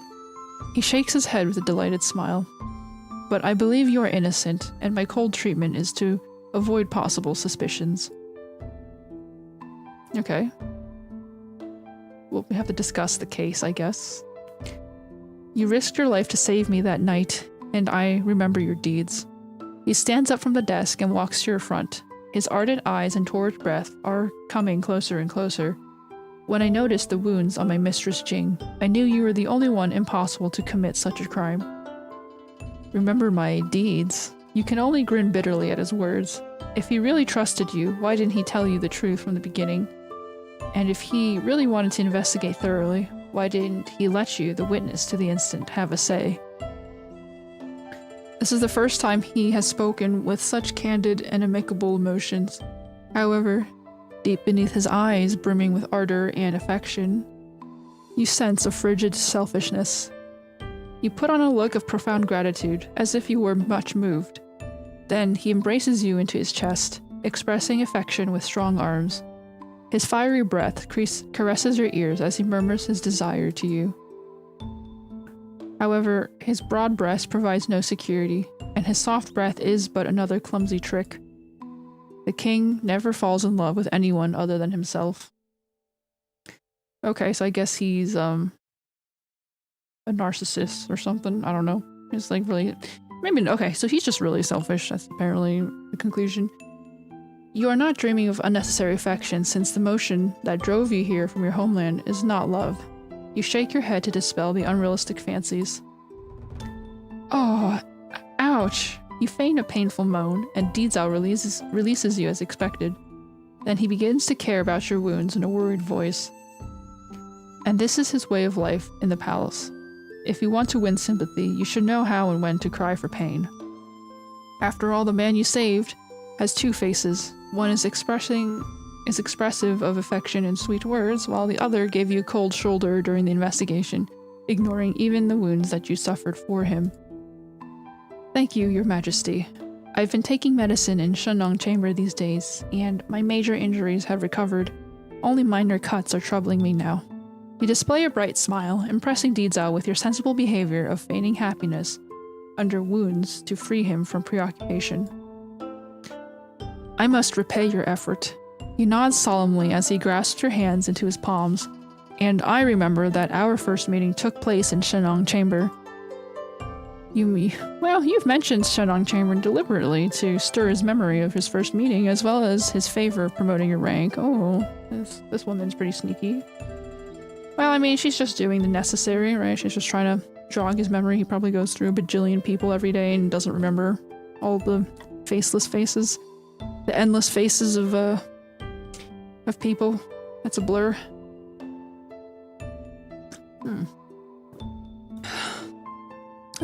Okay, gotta drink some water. I marveled at your considerate treatment and your medical expertise at that moment. He recalls the discussion in the chamber and speaks in an amazed voice. Then, After I was cornered in the incident, you impressed me again with your martial prowess and determination. After you fell into a coma, I was in deep remorse for putting such a loyal lady in danger. For the mother's sake, now I must take the chance to compensate your loss so I can be relieved. You raise your head in artificial surprise and look into his eyes. Then you smile at each other. I made a mistake by allowing the vile and treacherous Jiang to reside in the central palace, while you, my determined protector, only bear the title of mistress. That is unfair. He embraces your shoulders and asks gently, I'll promote you to royal consort. Are you willing to move to the East Palace? You feign a declination before finally accepting it under Didel's persuasion. However, you are more accustomed to life in Cloud Resort despite the East Palace's affluence. The quiet, dainty Cloud Resort remains an unstained land in the depth of the palace, holding your purest hope and intention. Alright, I'll follow your decision. Officials. Didel calls out his messengers and speaks out the words you are longing for. Hear my order. Jingying shall be promoted to royal consort and be granted a reward of coins, satins, and silks. Meanwhile, she shall reside in Cloud Resort as before, and the articles there shall be replaced according to East Palace's standards. The Queen's throne is vacant now, therefore you finally reach the highest rank among the palace ladies.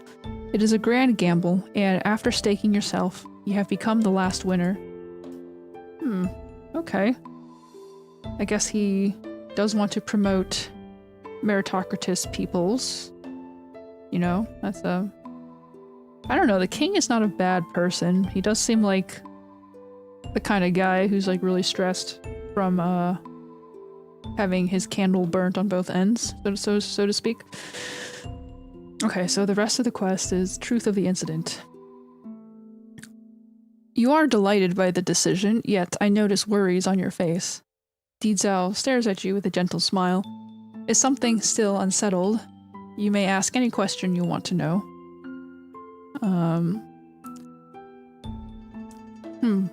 Well, we can ask about Queen Jiang, the chief plotter. Queen Jiang? She was the daughter of Jiang Huan, the Eastern Count. A cold look emerges in the king's eyes. And as our defender to the east, Jiang Huang has long been planning to rebel with his troops. You come from Qingchu, and I guess you must be familiar with the man who led the army in many battles. So let's see, the Eastern Count, as well as his entire clan, has seen the people from the east as their principal enemy. The Great Sui and the East are both blessed by the father and the mother, and their peoples should live together rather than kill each other. The Eastern Count has defied me many times and keeps fighting instead of negotiating for peace. And I suppose he planned the incident and hired killers out of a long-time grudge. Hired the assassins, sorry. I have told you this because I trust you, my lady. He pats on your shoulder, but his look is bone-chilling. I will punish the treacherous old man, so please keep this a secret and never tell it to others. And so about the contracted assassins...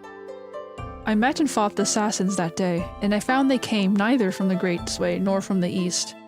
Do you have any information about them, your majesty? They came from a foreign tribe to the north of Jizhou Prefecture, and their tribe members were trained to be killers from a very young age. Wow, that sounds like a novel plot. You know, some of those, you just have like a Naruto plot, right? You have a tribe of ninja killer assassin guys. He sneers with much disdain and continues in anger. I would have slaughtered them myself if they did not issue a sneak attack. You say they were hired, but how did you find the chief plotter? How did you find out that the mastermind came from the Jiang family? You are a bit confused by his words. The Eastern Count should be more familiar with foreign tribes in the east than the tribes beyond a northern prefecture like Jizhou. Your good sister, Daji, helped me a lot in this manner. The king smiles faintly. She picked up a token from one of the killers when the incident happened, and she recognized it as a symbol of the foreign tribe at first sight. Her father, Suhu, was imprisoned at that time. I then remitted his punishment and ordered him to follow the clue. And, just as expected, he brought me the contract of hiring killers signed by the Jiang family, as well as their funds and other evidence. The king is apparently gratified by this finding, but you feel far from reassured. You indeed found a round plate in Spring Villa, but its colors were yellow and white. Where did Daji find a red and white token? Is it possible that the finding came from the time when she was not by your side that night? She has a suspicious alibi, I guess, but who has time to prove, where she was? Daji comes from the Su family in Jizo, and you shouldn't be surprised by her knowledge. However, you still feel something is strange. Maybe it's because you always tend to doubt Daji and her every action. About Daji? Look, Lady Jing, you fell unconscious that night, and I was heavily wounded. It was Daji who called the guards and doctors and tended to us personally, to keep us from danger. Her family also helped a lot in the case. I promoted Daji to noble consort and bestowed her the West Palace. The king smiles at her name. You are one of the only two ladies caring for me and sharing my burden. Yeah, he really does like Daji. I guess she's at least competent, but she's competent but suspicious. But competitive, I guess, against me, yeah. So you head to the West Palace to talk to Daji, and there's this dude just standing guard. Okay, gotta talk to the guard. 西宫是他欲望的实现，而你心中想要的东西 The West Palace. 又是什么呢？ Her substantial desire. Are you sure about doing this? Yes, I'm sure about coming here. This is what I want. No, I don't want to do this networking crap. This is boring as shit, but I don't want to talk to this suspicious lady, she hates my guts, but I guess you have to put that aside and work together, right? In order to achieve a greater purpose. You arrive at West Palace and find the decoration, and the furniture here is all brand new. Daji certainly knows a lot about how to enjoy luxury. And now you are both no longer ordinary beauties. However, though you are granted more power and promoted to a higher position, you are always haunted by the air of danger. Just as you are pondering, a sinister air emerges at your side and makes you quiver. You turn back and suddenly notice an unfamiliar man walking towards you from behind. He is emotionless, yet you can sense a formidable and threatening aura around him. He walks to your front and looks at you silently for a moment. His fierce gaze resembles the look of a bird of prey, and an intense, uncomfortable feeling engulfs you. So he's a raptor guy. Raptor man. I am Su Weilo, the chief guard of West Palace. It's another Su. Must be related to Daji. His voice is low and deep, without emotions. My duty is to patrol and check. I apologize for any offense. Sister Jing! Daji's voice rings out from inside the palace, and then you see her eager, pretty face breaking into your sight. Oh my god, her face breaks into your sight. She's like an invader. She is scolding Su Weilo. If Lady Jing pays me a visit, you do not need to report me first. Just let her enter, and that will do. Will you remember this in the future? Yes, I will remember what you ordered. With a bright smile, Daji takes your arm and leads you to her chamber eagerly. You turn to your back, but Su Weilo has left the spot already some time before silently, just as he appeared without any sound. However, a somewhat ungrounded feeling reminds you that he is still here, watching everything in West Palace from a hidden corner with his sinister eyes. Okay, yeah, he's a hawk, right? He's like a hawk. He just flies away. Or I guess like an owl. Owls technically are more silent, right? They have softer feathers that don't make sound, so they can fly without being detected while they're hunting. It's kind of interesting. Anyway, Su Daji. Hello. Sister Jing, have you fully recovered from your wounds? Daji guides you to sit down and asks concernedly. A pot of fragrant tea has been prepared shortly beforehand, and its aroma is refreshing. But you remember the first lesson you learned. The tea prepared by a woman is not always as tasty as it seems to be. Alright, some more chit-chat. Here we go. Sister Jing, we were both picked from a remote land at the same time. And I never expected we could climb to our positions now. A hint of sorrow shines in her slender eyes. I find it is more and more difficult to find a friend, to have a talk. The higher you climb, the harder it is to find real friends. Yeah, I'm so lonely. I can't find friends when I'm a mistress, noble consort, where everyone's trying to backstab me. You know, it's very lonely here. Yeah, I totally get you. Fortunately, you're at my side. Only you will do me a favor and share a candid chat now. She speaks with a slight quiver as she takes your hands gently, like you were her most loved and beloved blood sister, blood relative. Okay, well, I mean, we do some chit-chat. You're here to talk about the weather and the tea and the clothing, and then it's like, hey, by the way, about the assassination. Dodgy's face turns solemn in an instant. She dismisses the maidservants and the guards before leading you to the inner chamber. After that, she finally begins with a careful voice. Sister Jing, do you know there's a grand scheme behind the assassination? Well, no, I didn't know that there was a grand scheme behind the assassination, but go on, I would like to know the grand scheme. A grand scheme? You frown slightly at her words. Wow, I'm so surprised. Judging from her excessive prudence, the truth she is going to reveal must be very, very astounding. Queen Jiang planned the incident, but her targets were only the 2 consorts on the east side, plus us, the 2 loved ladies. The killers who took advantage of the chaotic scene and assaulted His Majesty actually belonged to another faction. You have had mental preparation for what she would have said, but her judgment still holds you in utter astonishment. So, you mean Queen Jiang only planned to win the king's favor back? And the true plotter hid even behind her, including her as a shield to a bigger scheme to do harm to His Majesty, you ask, following her words. Yes. Sister Jing, you've grasped the gist effortlessly. She nods to you and lowers her voice. But my father lost his clue during his investigations. He knew the risk of carrying out the work, so he recommended Su Weilo to His Majesty as a chief guard to continue a survey in silence. To continue investigating in silence, I guess. Okay. If you say so. Or, oh god, I don't have the right tone of voice. So if this is true, does His Majesty also know of this? Does His Majesty also know, right? Countless ideas flash through your mind. If the king doesn't tell you the fact that he knows what is happening, it means you haven't won his full trust until now. No, His Majesty doesn't know. In fact, traitors are still plotting against him, but they don't dare to kill him as long as he stays securely in the palace. And you must know how he behaved after he returned from the garden. In these days, all he cared about was to find who was the chief plotter, and he treated us so coldly. I concealed the truth from him just because I don't want to be ignored again. Dodgy's eyes are shining with tears at this moment.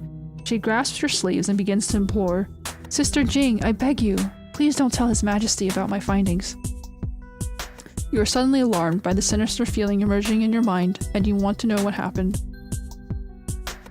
Dodgy conceals the major fighting from the king, and if he learns about it, Dodgy, as well as her Su family, will probably be eradicated. Yet she still tells you this fact, which means she is fully prepared and is sounding you out on it. If you dare to hesitate for even an instant, Su Weilo, the man hiding in a corner, will not allow you to escape alive. Will not allow you to leave here alive. Wow. Alrighty. Sister Dodgy, I know what you are hoping for. You put on a sincerest look as you hold her hands in turn. You sought my help in the dearest and direst of moments, and you tended to me with much consideration when I fell unconscious due to my wounds. You know, we had some conflicts beforehand, but since that horrible night in the bamboo garden, our old scores should be written off. Hearing your words, Dodgy's teardrops roll down like beads from a broken necklace. She throws herself into your arms and calls you her sister with dearest affection. However, you only feel your back tingling with cold. If you did not know her so well, or your cultivation was too shallow to sense Su Weilo's presence, you would be easily moved by her act.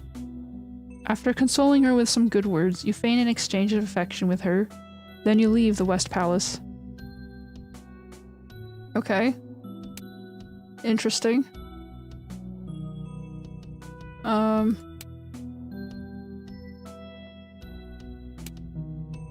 So I don't want to hang out in this West Palace anymore because there's this raptor guy who's trying to, like, confirm that I'm not an enemy.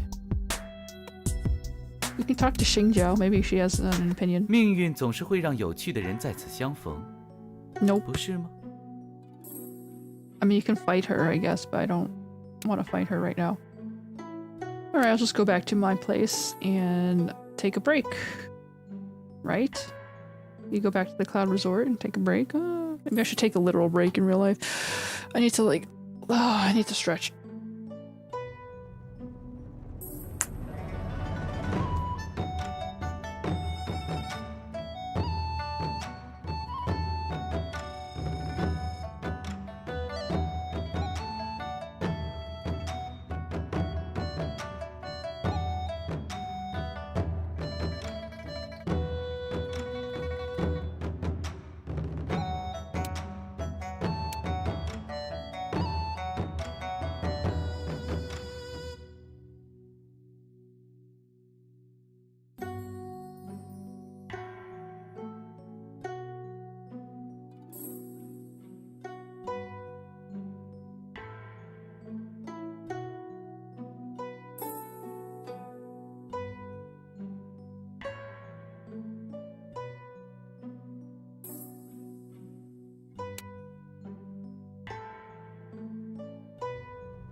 Okay, let's go back to my house.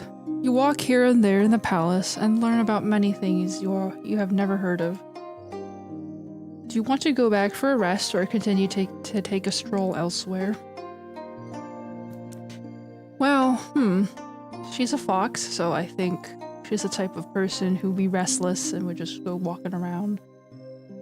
But let's continue strolling. You feel something still needs to be settled. It's not the time to rest. Oh. I guess if I actually want to move on, I gotta take a rest. Alright, let's just stroll around, strutting our, getting the anxiety out, right? You gotta shake it out for a bit.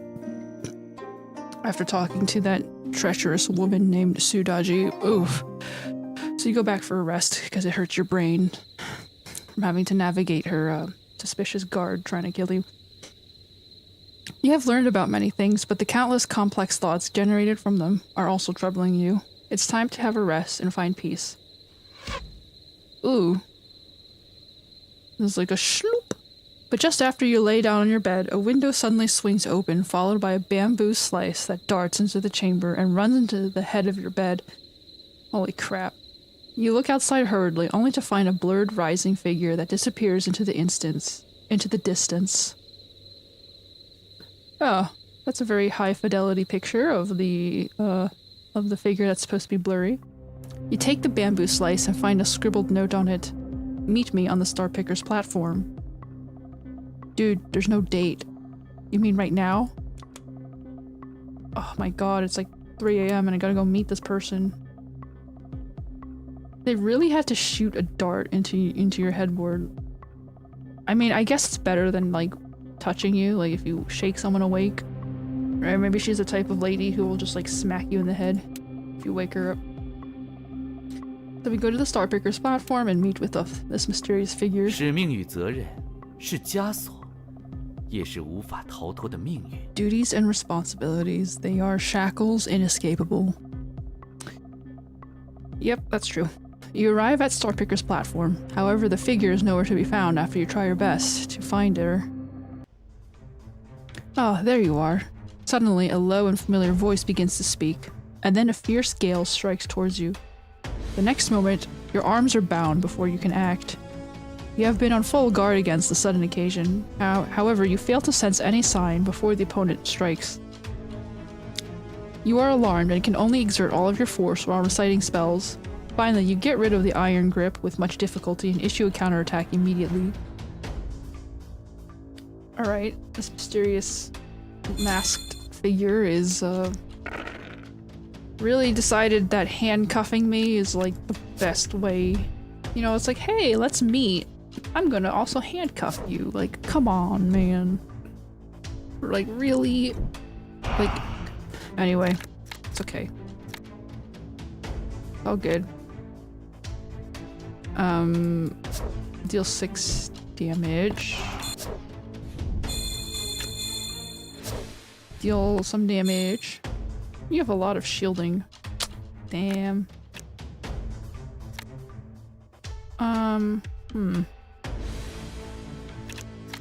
We'll just double your poison stacks, because screw you. And then give myself a shield. And that's the end of the turn. Cool. This enemy will be enhanced. You're gonna enhance yourself. Cleansed, reviving.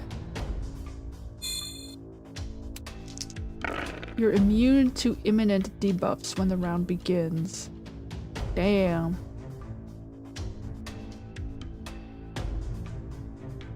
Well, at least, I got the poison on you in the first round, right? Always a first round advantage.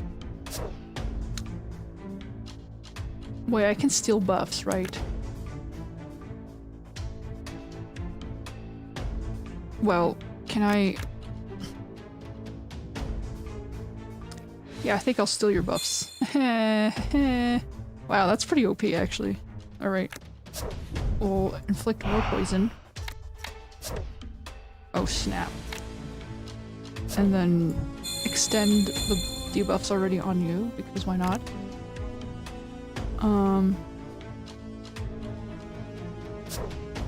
We can re-roll and see if we get any stacks.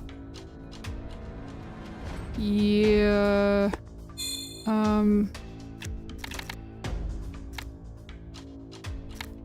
I don't think that did anything. I'm just gonna double the stacks. I think that's the better move. End the turn. Ooh, that is a lot of damage. Well, I mean, you should die in the next round, so not really much for me to do, but oh well, might as well practice the sequence, right, to get used to it.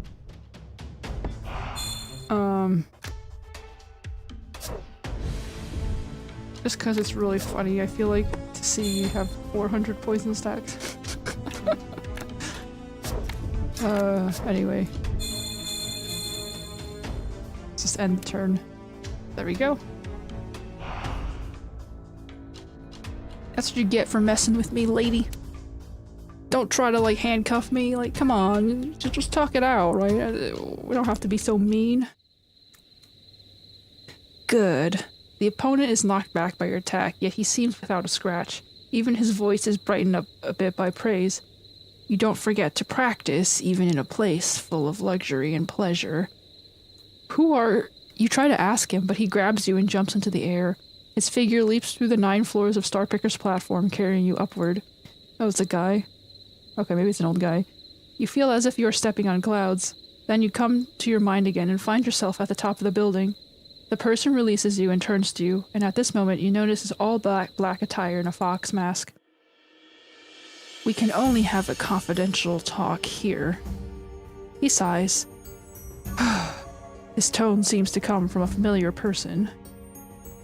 Oh? Have you not figured out who I am? He grins as he notices your pondering face, but he doesn't reveal his identity anyway.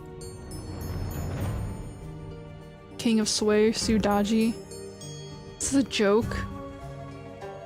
Fox Elder. Good. A calm response. Fox Elder takes down the mask slowly. His slender vulpine eyes shine with a slight appreciation. Why did you come here, Elder? You are utterly astonished by his appearance, and you have no clue about the reason for him to pay you a visit. To learn about how you are going, how you are doing. That is all. He speaks with his aged voice indifferently, but he then adds, and of course, another important matter. To check if you are still carrying out your mission on behalf of the Qingqiu. His words bring you back to the nighttime contest held in Qingqiu many years ago. He is right. You come here with a mission, and you must seize power and interest firmly in your hands, just as Queen Jiang and Su Daji are also trying to vie for that position. But you only want to leave the state. You only want to leave your homeland as a memory. All you want to do now is open up a broader and more boundless space for yourself. You remember your life in Longyuan, yet your clinic was too tiny to store the ardent and carefree youth in your memories. You remember your past in Qingqiu, yet it was all too distant to make up for your quiet and undisturbed life. And the life here is unique. You gain power and wealth from the royal palace, but the buildings are far more crowded than you imagine, and a single misstep will lead you to a bottomless abyss. You want to escape from this magnificent prison if you can, but where will your heart rest if someday you really freely walk the land? A bright moon floats out from clouds in distance, basking you under its light. You don't know who you are from the very beginning, and nor where is your destination. But you know something happened on another moonlit night many years ago, when you and a soft and feeble person shared utter joy between your souls and your bodies. At the peak of the excitement, you felt each other's cold, lonely hearts. And now you are the royal consort. Good. Fox Elder breaks the silence. His eyes shift from you to the distant east. But remember, you are the chosen vixen. If you betray your mission, you will forever be rejected and exiled from our homeland. A sudden quiver runs through your body as you look at Fox Elder. The chosen vixen, the most intelligent lady from Qingqiu, who has the most formidable cultivation and excels in spells. He puts on his mask slowly. No need to explain further. You will know. Damn, she has like memory problems. Like she already forgot that she's like the, basically the queen of her state, the princess that has to come marry the queen, marry the prince, or try and marry the king here. With these words, he carries you again in his arms and leaps down the chilly night wind. You stand on the ground and look at him, but Fox Elder disappears as if he has merged into the starry night and his back to the distant homeland to the east. Man, damn these fox people and their teleportation skills. Ooh, Serpentine Melody. You've got a weapon from the main quest. Deal basic damage and restore HP of the same amount. X is the target's poison stacks.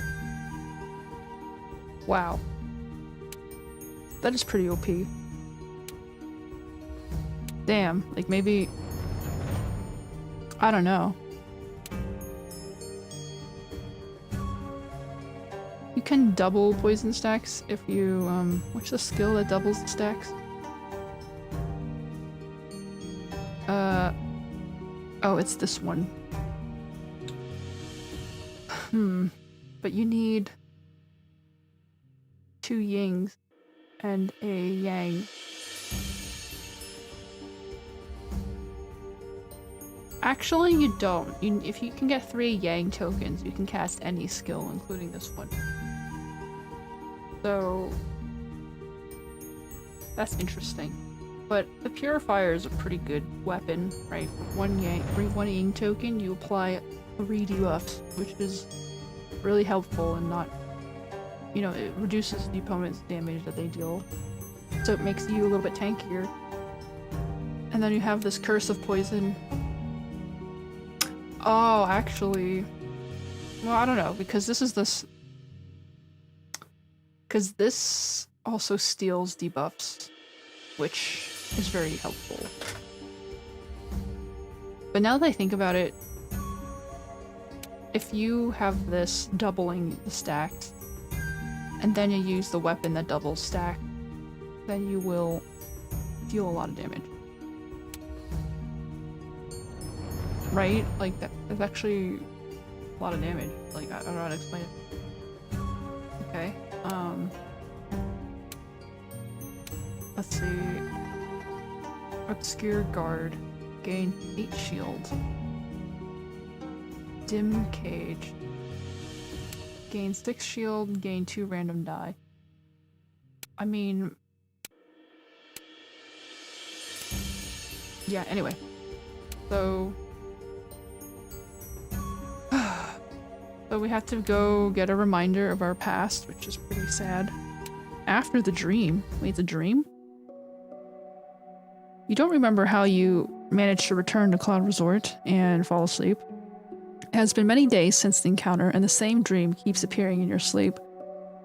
You came to the moonlit woodland again in the dream. The man holding a guqing was still there. His figure was familiar and warm. You remembered every inch of his skin, as well as every strand of thought when you enjoyed the Blessed Oneness. However, you fail to remember his face. Is this also an illusion left behind your messy past? Or is this something that really happened? But you have no time to think further. Si walks into your bed and brings you to the King's Summon, for you and Daji to Tianshuan Palace. You can only reply with a sigh. It is the first time you find the life of the palace so tiresome. Life in the palace so tiresome, yes. So, it's the guqing player, right? The other guy that I finished the story, right? He's... They did meet, so we're gonna have to do our normal, everyday stuff. Oh. 人们日复一日地度过麻木的生活，直到命中注定的 People live out their 人和 days 事 senselessly till their fateful encounters, or till their fateful moments come. Okay. You and Daji walk out from Tianshuan Palace shortly after. She is still talking about the execution of Queen Zhang with much interest. Wow, this lady is bloodthirsty. Yay, Queen Zhang is executed, hooray, right. While you only respond to her absentmindedly following her expectation of Sister Jing's proper behavior. You suddenly hear a quarrel between two men under the long flight of stairs. You always show little interest in such a matter, but out of an odd decision, you decide to take a look today. Seeing you are walking there, Daji is a bit confused, but she is, after all, a sensible woman who knows how to behave as expected, and she follows you down to the spot. You shall not enter under any pretext. Just as the royal guard speaks, you notice the man blocked by him and are distracted. You remember the plain guqing and the pure white robe. Under the bright moonlight, blood gushed out from his slender palm. He frowned to suppress a bad feeling as he reached out his bleeding hand to you. This was the night that you sucked his blood and gained energy, or came back from the brink of death, really. Sister Jing? My good Sister Jing? Are you alright? Daji's voice brings you back. You realize that you must conceal the thought before her, and regain your poise in a hurry. You speak to her in a calm voice. Maybe this young man is in trouble, or he wouldn't dare to have a quarrel before Tianshuan Palace. Alright, let's have a look. Daji only nods obediently without asking further. Though we are unfamiliar with him, he may be somebody since he managed to get here. The young man seems to have noticed you as well. He calls out anxiously in your direction, as if you were his last hope. As he looks at you, you find his eyes widen in utter astonishment. His eyes are as pure as a limpid lake, just as you remembered. However, its mirror-like tranquility is disturbed by your face, and the sudden ripples swept through its surface carry away the man's composure. He remembers. Your heart beats fiercely, as if it will escape from your chest. Oof. A trembling sprout is unfolding inside you with irresistible power, and soon it will bask in the sunlight. You don't know why you feel this way. However, you alarm yourself with Daji's presence, as you realize she keeps inspecting your expression like a cold viper. Alright, you gotta act like a neutral lady. A very proper and, dignified lady. You are the hostage who came with the Eastern Count. I see. Oh. Daji nods with a smile after the man tells you his identity. Sister Jing, he must be someone summoned by His Majesty. Maybe you can lead him into the court. She displays a meaningful smile to you before waving goodbye. You can only suppress your mood and ask the guard for an entry. Then you lead the man to the gate of the court. You'll have plenty of time to know him since he has arrived. He has finally arrived, right? He's here? He's here? Oh, he's a hostage, right? So he has to stay here.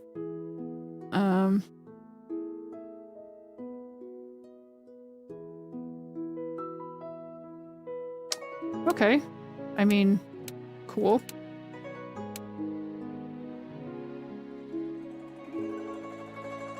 The Cloud Resort. Next morning. 越过时间的长河，记忆深处的影子是否 Down 依 by 旧 the river of time stands a familiar one. How will I react? As royal consort Jing, it's not very difficult for you to gain information about the newcomer. Soon you know his origin and his blood. His bloodline, wow. He is from the east, sharing the blood of Yi with the people in White Quill State. However, he is not as strong and fierce as his compatriots. He is feeble and gentle. Ah, he belongs to the type of men you like the most. Oh my god. This is a fox. You know, she likes easy guys, alright. But his identity as a hostage to the Eastern Court, Count, proves to be very sensitive. After the king executed Queen Jiang, he also summoned her father, Jiang Huang, into the palace for detainment. Then he ordered Donglang City to send a hostage, and the court's Yazang here. By doing that, he deprived the count's right to command armies. Now, you want to get in touch with him at this moment and ascertain the feeling in the depths of your mind. However, you must act carefully, lest the subtle relationship be exposed to anyone. Yet things soon went out of your expectations. On a night banquet in Oh my god, tongue twister. So there was a banquet held near Starpicker's platform, and the king was assaulted by assassins again, you know? Pretty typical. And he immediately held the 3 counts guilty. Of course, you and Daji knew they were innocent. The plotter of the second assassination was the same one who planned the incident in the garden, and the person who's hiding behind the scene. However, the king wouldn't let this slip. He seized the chance to deliver a fatal blow to the 3 counts. And the hostage's mission became nothing as a result. He was abandoned in the palace as a lone wanderer, waiting for the expiration of the hostage term in silence. Then you followed the course of his fate and got the king's approval for taking him into Cloud Resort as your performer and attendant. Your life in the palace has suddenly become much more fascinating. However, you keep the man at your side and expose your true weakness to Daji. Dangers are approaching quietly. I mean, it's not really... I mean, I guess it's kind of obvious, right? If someone keeps coming into your area, people are going to spread rumors, right? That's an unfortunate consequence of hanging out with people. 夜幕总会掩盖秘密，而宫中的秘密 Night is a shelter for secrets, and an even grander shelter. Blech. Okay, Mr. Fisherman, you're trying to be philosophical. I get it, it's nighttime. People who are wandering around at night are usually crazy or have bad intentions. I mean, usually it's like crazy. I wouldn't say crazy, but it's like you have insomnia, right? And you can't fall asleep. You just do stuff at night. Because when else are you supposed to do anything, right? But anyway, the palace city at nighttime is the most brilliant place in Tiansui City. Other households must put out their candles at night following the king's order, yet this royal residence is free from the restriction. You have more and more talks with the courtier named Baizi, and you have confirmed what he is thinking. A strange voice in your mind begins to pipe up more frequently. You have nearly forgotten that it was there. You feel somewhat unsettled. Back in Longyuan City, you used to date the young boy who visited your clinic, but then a strange incident happened at night. What monster is hiding inside of you?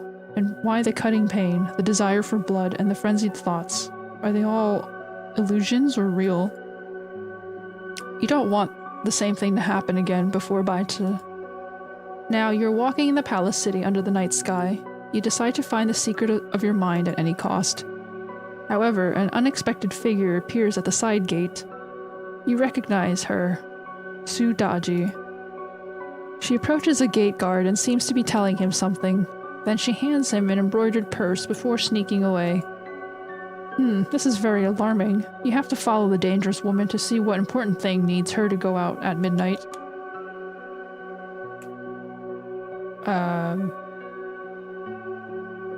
So we're going out of the palace and following her onto the streets of the city, a rendezvous. 人是如此的有趣，越危险，越对你们有着致命的吸引力。Daji walks very carefully and keeps looking back on her way.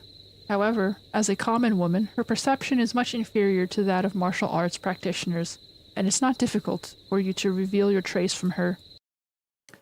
Finally, she arrives at her destination after countless turns. Here is a shabby alley, and soon, Su Weilo's figure emerges. How goes the work of my father? It's Daji's voice. The sweetness and softness in it have gone. The master said that the tunnel to the West Palace will finish in 3 days. Su Weilo's voice is as emotionless as ever. Oh, so she's a little bit... Okay, I need a bitchy voice, wait. Then I have no choice. Her voice becomes grim. I have warned him that I need at least 1 month to get fully prepared, but he still acts so rashly. 3 days. He is forcing me. He is forcing my hand. Alright, I'll inform the king on the matter with the planned spiel. No need to mention the tunnel. You only need to tell him about the layer of them and hand the king their tokens. Daji sneers before continuing to speak. Maybe my father has also sensed something. He acts so hurriedly because he wants to sacrifice me, a pawn in the palace, for the last crucial part in his plan to seize power. You know, I planned to spare him after we succeeded because he is my father, but if this continues like this, his action leaves me no choice but to eliminate him first. The two then discuss the details of their operation and you hear them all. Finally, you know why Daji claimed with so much certainty that the chief plotter still hides behind the scene. Oh, because she's the chief plotter? Suhu has been preparing for rebellion with his troops, and for that he sent Daji into the palace as a planted agent to kill the king and capture Tansui City during the chaos. But Daji is unwilling to let her father be the winner, and she decides to betray Suhu at this crucial moment. You feel your head aching.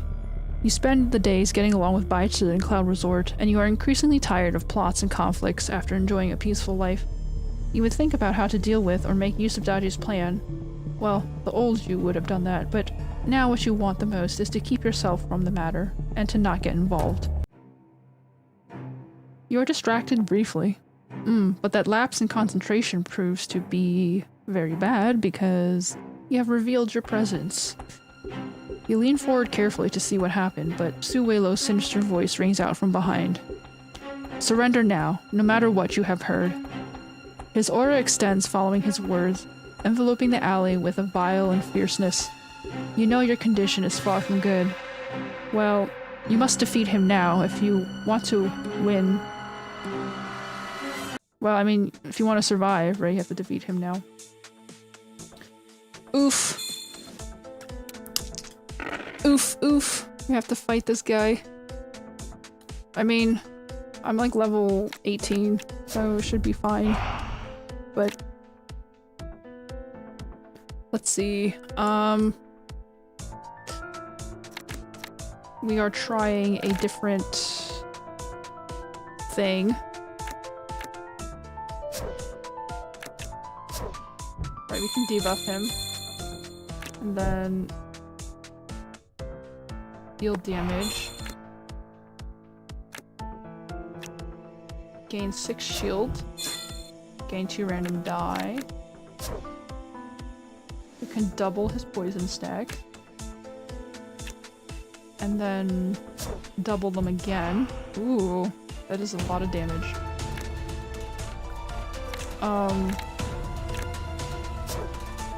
Do damage. I think you can charm him, so he won't do anything. And that ends the turn.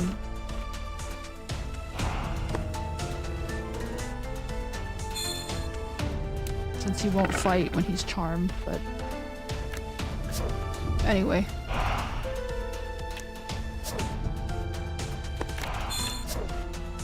We'll just keep doubling every poison stack. 540 poison! Oh my gosh. Damn. Well, he died before we could see it. So maybe this character is the most OP, assuming that you can cast poison. Because if they have the cleanse, if they're one of those like anti-poison characters, then you can't. Then this character's useless, you know? Jinging is pretty useless if her enemy has anti-poison measures. Because there are some of them like that. Who knows? You? How do you possess such power? Su Weilo is knocked back by your heavy blow, his face pale and livid. You thought you had little chance to win against a man with such a formidable aura. However, as the mysterious voice speaks again and again these days, you feel your power is greatly enhanced. Daji glares at Su Weilo. Su Weilo, how did you get defeated by a woman? A feeble woman. She holds Qingtao's power inside her body. A sly glimmer shines in Su Weilo's eyes as he clasps his hands and points at your forehead. We cannot defeat it, yet we may make use of it. You are about to dodge his finger upon noticing the action. However, the voice in your mind speaks again at this moment, and you are frozen by it. Now, it's the time. Tap! As Su Weilo's finger hits the center of your eyebrows, a chaotic air overwhelms your mind. Your limbs become limp in a fit of fierce dizziness, and you collapse to the ground. You notice a huge beast's head in the darkness. It walks to your front step by step and begins to speak with azure breaths. I never present myself after residing in here for so long. I am Qingtao. Welcome to my realm. Alright, it's time to deal with the inner demon inside of you. 在贪欲和虚妄构筑的汪洋中，谁人能抓住求生的木筏？ On the ocean of avarice and illusion, who will take the tiny raft and arrive to the peaceful shore? Okay. Oh dear, it's a dungeon. Oh no. Did I make a mistake? Will something happen? Event. 一切虚幻倒影，都由内心而产生。 Reflections and images. They all come from the mind. I guess it's like one of those, it's like when people are like asking you about whether reality is real or it's just a simulation, right? You can never know for sure. Your eyes just perceive the light reflecting off of every single atom, you know, something like that. Photons, whatever. You open your eyes and find yourself in a boundless pitch black darkness. All you can see here are two light spots glowing faintly. Ooh, very ominous. It is a somewhat familiar feeling. You experienced it on another night in your memory, and the voice in the darkness guided you to Qingchu, your homeland. Your fate took another course following it. And what is the beast's name? Qingtao. As the name emerges in your mind, the two light spots approach you rapidly. You only have a full view of the beast after it comes face to face with you. Its body is covered by large azure scales. Two golden-orange eyes rest under its broad forehead, and its pupils seem to be formed by countless thin strands like rushing piths. Like rush piths. Is that a plant? Who knows? You feel enchanted by the eyes after only a brief exchange. I was born from greed and desire. I am here to guide beings, to get what they want. Its voice is somewhat hollow, yet you feel the charming power lying beneath it. Should you say thank you to me, royal consort Jing? It pronounces your title in a playful voice, and you shudder upon hearing it. It seems that you are brought back to that helpless night again, transforming into a weak and wounded fox before it. As for royal consort, it is only a reward granted out of sheer pity. Seems that you now remember who you are. It chuckles coarsely and continues with scorn. Now that you have fulfilled your petty desire, your body shall be mine. Dazzling beams emit from its enchanting eyes with its words. You feel danger out of instinct. You have to resist. Its reckless laughter rings out as it sees your action. What a pitiful weakling! How dare you keep trying to seize the identity of Jingying at this moment? Now, see the gap between our powers with your own eyes. Your legs are as heavy as metal, and even the slightest step becomes impossible. It may suppress you effortlessly in this place and induce an impulse to give up resistance. That's an awkward translation. So anyway, we got debuffed. Basically, it's so powerful that it makes you feel helpless. And you just want to kneel down and give up. Stop struggling if you want to suffer. If you want to suffer a little less, I guess. Man, it's just hard to read. Like, it's kind of like the wording doesn't feel... I mean, it's a translation, so it's kind of understandable. It's gonna be awkward. It continues mockingly as it eyes you like a cat looking at a mouse. Human beings fall into a void that deprives you of any resolution after your desires are fulfilled. What? Well, if I surrender, that means I lose, right? I have to continue to resist. Your effort leads to the same. It is futile, no matter how many times you try. Only your pain will be multiplied. You try to resist the overwhelming pain and take a step toward Qingtao. However, you are knocked down by a terrible force in an instant. You want to stand up, but your limp body fails you. You again try to support yourself, but your feeble arms only rest on the ground motionlessly. Bone fracture. Seems that I must teach you a lesson. Qingtao's charming eyes begin to glow fiercely, and you feel an intense pain assaulting you from every inch of your skin. The danger is approaching. -3 dice. So that's the debuff. Pain struck. Plus 50% damage taken. Frustrated. -33% damage dealt. Contusion. Take 2 damage at the end of your round. Bone fracture. Take 1 damage when casting skills. Is contusion a skill? Is that a word? Contusion? Or is it confusion? Contusion is a medical term for a bruise. Oh, it is a word. Interesting. So it's not confusion, it's actually contusion. Take 1 damage when casting skills? What? Okay. I have a bunch of debuffs that are permanent.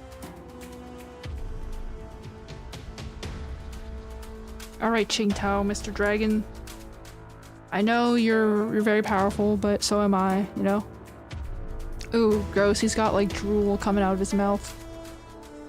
Anyway. He gain X shield and X rage when the round ends. Clear debuffs on self every 4 rounds. Oh, that sucks. Okay.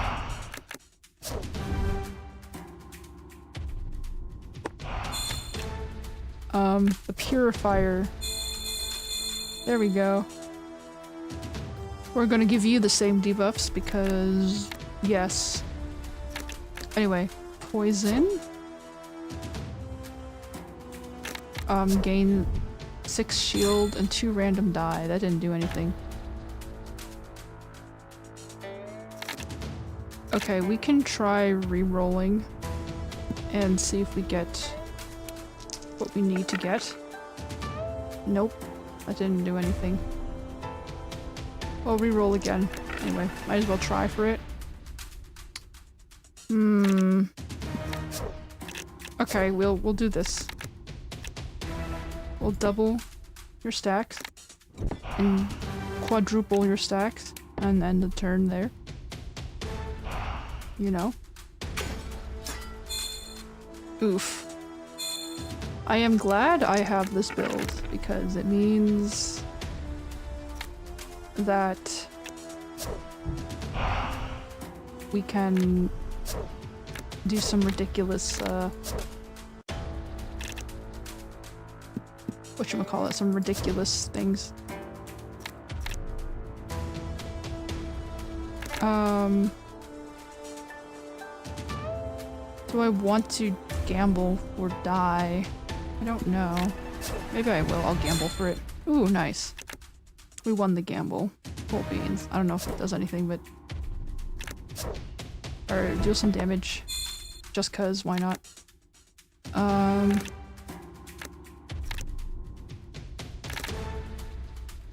Multiply. the target's poison stacks by 3, and then double. And then you can re-roll Pure Mirror, maybe. Re-roll again, see what we get. There we go. We can end the turn and on some damage. Yep. That's the end. He died. Okay. Oh. So much for your boasting, Mr. Qingtao. You just died to a weak-ass fox lady. And then a punishment called Desperation. It sneers as your body is lifted up by a strange force. A screen of light emerges before you in flashing beams. Oh dear. A dense fog covering it disappears gradually. Then you see a scene inside the West Palace. Good. Now kiss my foot and pledge your loyalty. The soft young man is kneeling on the ground in West Palace's inner chamber. In front of him, you see Daji's captivating face, as well as a fair foot above the man's head. No! You reach out with your arms to Baizi with a sudden burst of power.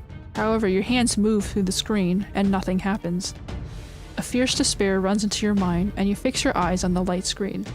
If Baizi falls into the trap of Daji, your last strand of will would be shattered, and the hopeless abyss would devour you. No, never! Baizi lets out a desperate shout as he finally frees himself from the seducing trap. He is nearly exhausted by the action, and then the man falls down to the ground and loses consciousness. The light screen vanishes as well, and you only feel your hands wet with sweat at this moment. However, the suppressing power from Qingtao is dispelled, and your limbs are no longer bound. You stride to the beast with a fully restored determination to fight. Huh. This falls out of my expectations. Qingtao looks at you surprisedly, but its face is as calm as before. Now I must try you with new challenges. What else will you do to me? A red glow emits from your palms and rushes to the beast with your fury. But the motionless beast only disappears in front of you like a thin mist. The dense darkness begins to flee from here too, revealing a totally unfamiliar world before you. Say thank you. You should thank me for giving you a hint of your future. Qingtao's voice resounds in this world. Now take a look at the result of your resistance, and see where your effort leads to. Surrender yourself to me after you figure out fate's course. Okay. 冰雪覆盖了一切生机，生命在这里。 Snow buries every being here, making the flame of lives dim and feeble. Roaring gales sweep through the snowfield, freezing the sky, the land and everything into firm eternal ice. Snow covers nearly every corner in your sight. Under the boundless white, the only evidence of human beings' existence is protruding house roofs, some bridges, and scarce traces of artificial artifacts. However, you cannot find a living human in this land. You stumble upon some corpses. You stumble upon something in the snow, but after you dig them out, you find they are frozen mummies. The bitter, bone-chilling cold is assaulting you from all directions. You must find shelter as soon as possible, or you will also be frozen to death. What? West or south? Let's go south, because south is warmer. A lake is covered to the south, and its surface is covered by ice now. During such a bitter winter, the ice must be thick and solid, and you suppose even carriages and horses can safely cross it. Your eyes are brightened by a new finding.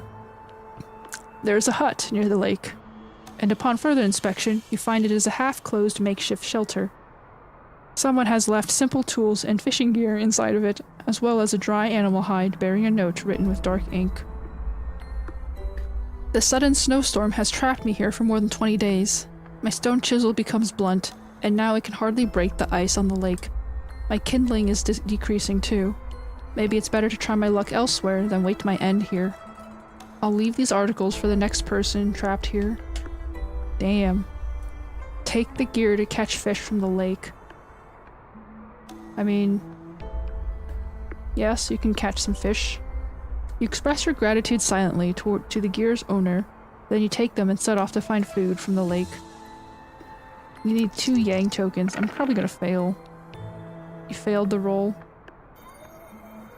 You spent much time there, but nothing took your bait. You feel your body is nearly stiffened by the wind, and it seems that you made a bad decision. Alright, we'll head to the village to the west instead. The village's profile is half buried under snow, yet you manage to discern it in that direction. The livestock, as well as the villagers, have been frozen to stiff, dead bodies. Even the meals on their tables are cold and hard and covered by snow. Nearly all of the houses are damaged. Some of them are buried entirely, preventing you from getting into it. Other shabbier houses have collapsed under the snow's weight. Fortunately, you find some solid food here. They are preserved in ideal condition thanks to the freezing weather, and their energy saves you from plummeting. Finally, you find an intact hut on a cliff to the northeast. Though it looks unstable, it is at least a fit shelter. You open its door and notice a short and shabby bed. Baitu lies on it in a thin robe. He is trembling on the bed and bursts into fierce coughs occasionally. My quarter! He turns to you as he hears your voice. However, you find no excitement on his face. Instead, he is feeble and helpless. Greetings, dear visitor. His voice is interrupted by fierce coughs. I thought I was the last living thing in this world. And another human being at that. What a surprise. A pleasant surprise, that is. My little quarter, have you forgotten who I am? You walk to him and hold his hands. It's me. Why are you here? I shouldn't forget a familiar person, even if I have been starving for 3 days. He raises his dull and spiritless eyes to you with much difficulty. I was crippled from birth and grew up under the care of my relatives.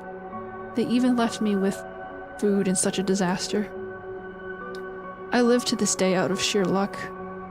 I never did others any good, yet they kept helping me. He sighs with a bitter smile, and now I have no chance to repay their favor. But fortunately, I have a chance to repay you. After I die, you may eat me to sustain your life for some days. Oh my god. The story is forcing you to be cannibal, or is trying to at least.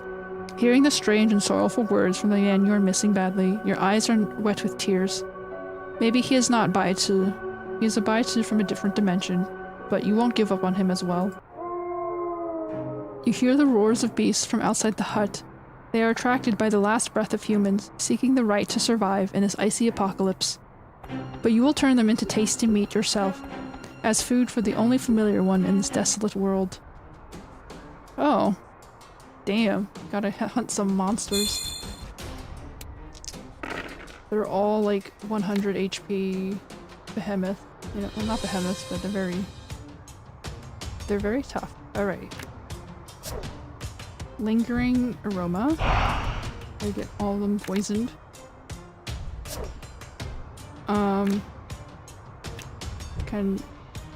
We can deal poison to the bear. Well, to the tiger since he has the most HP. Oh wait, this is a multi-hit, so it doesn't matter. Okay. I poisoned... Oh, I only poisoned one guy.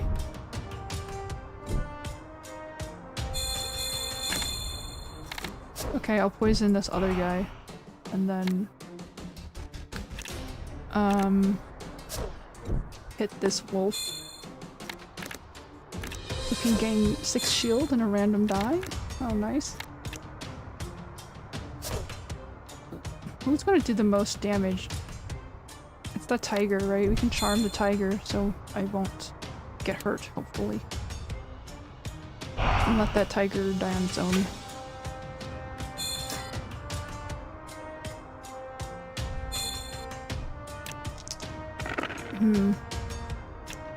Okay, more poison.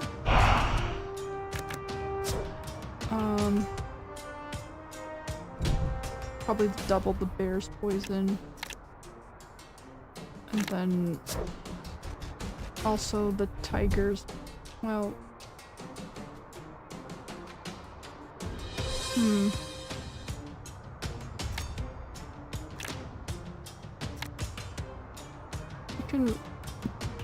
I'm gonna re-roll and see if we can get another ying.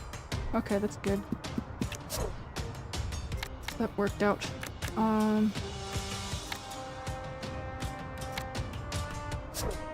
Apply the multi-hit moves. Hit this wolf dude. Gain random die. Who's gonna do damage? With debuff. I'll probably charm the tiger again because I don't like him.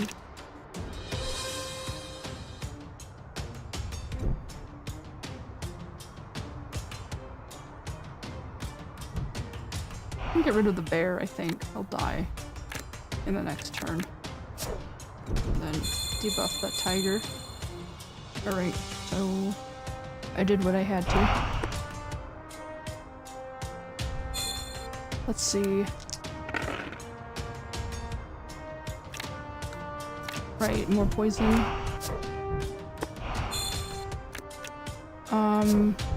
Double his poison, triple his poison. Oh, I don't have the right, Oh,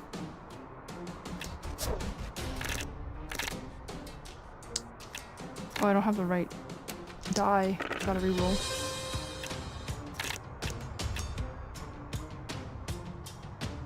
We can smack him. Get more die from there. There we go.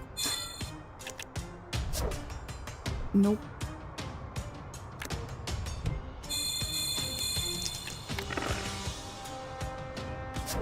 Alright. Give him 330 stacks, because why not?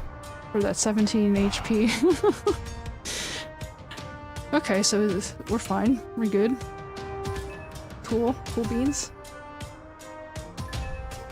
Gain 3 resolute. You return to the hut a while later, holding the dead beasts in hand. However, the flimsy breath on the bed has died out. You embrace the thin man into your arms. Your teardrops flow down in silence and are frozen into crystalline beads in an instant. Is this the ending that Qingtao has warned you about? The freezing wind begins to rage again, blowing away the hut's roof and carrying everything inside it down the cliff.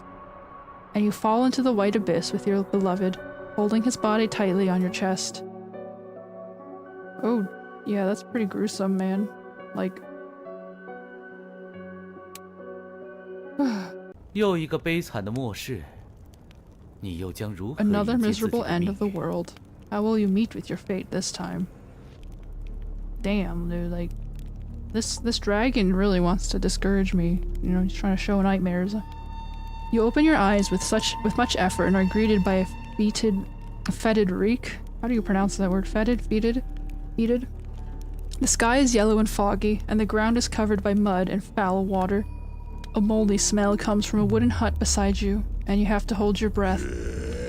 Ugh! A mumbled roar breaks out. Oh, it's more like, ugh! It's a zombie apocalypse.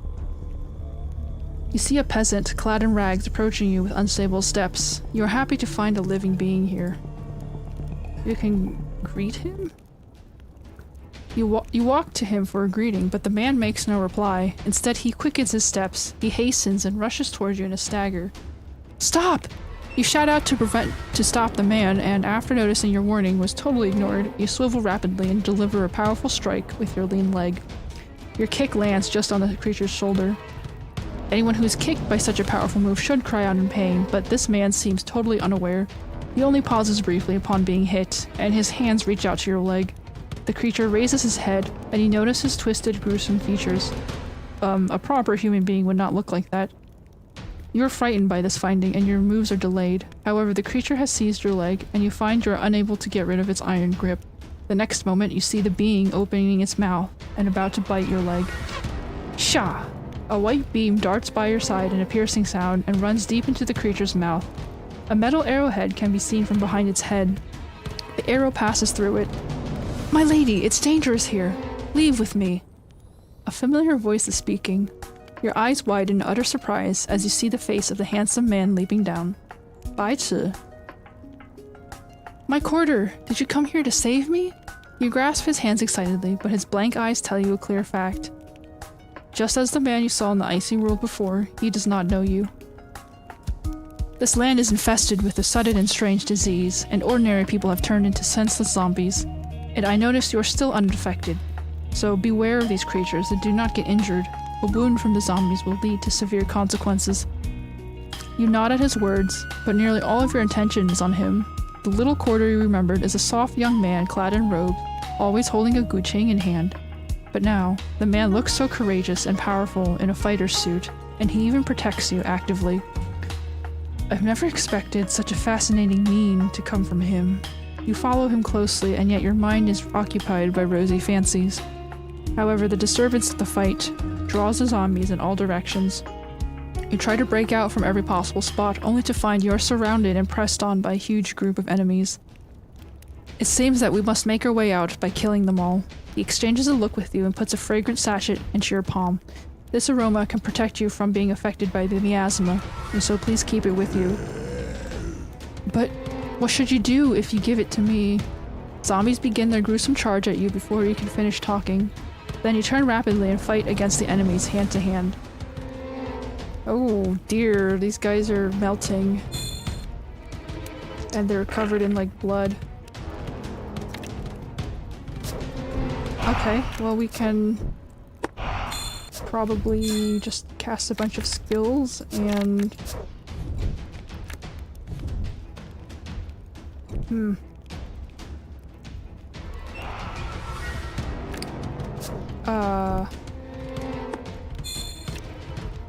Well, we don't want to get smacked.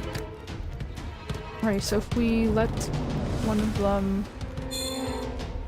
If we charm one of them, they won't hit you. You can also make them do less damage. Oh, I casted it on the wrong guy. Oh well, whatever. That's the end of the turn. This is like a debuffing guy, debuffing character, so I don't have the... Anyway, I don't really have like special abilities. Gain 2 random die. Nice. More poison. Very useful.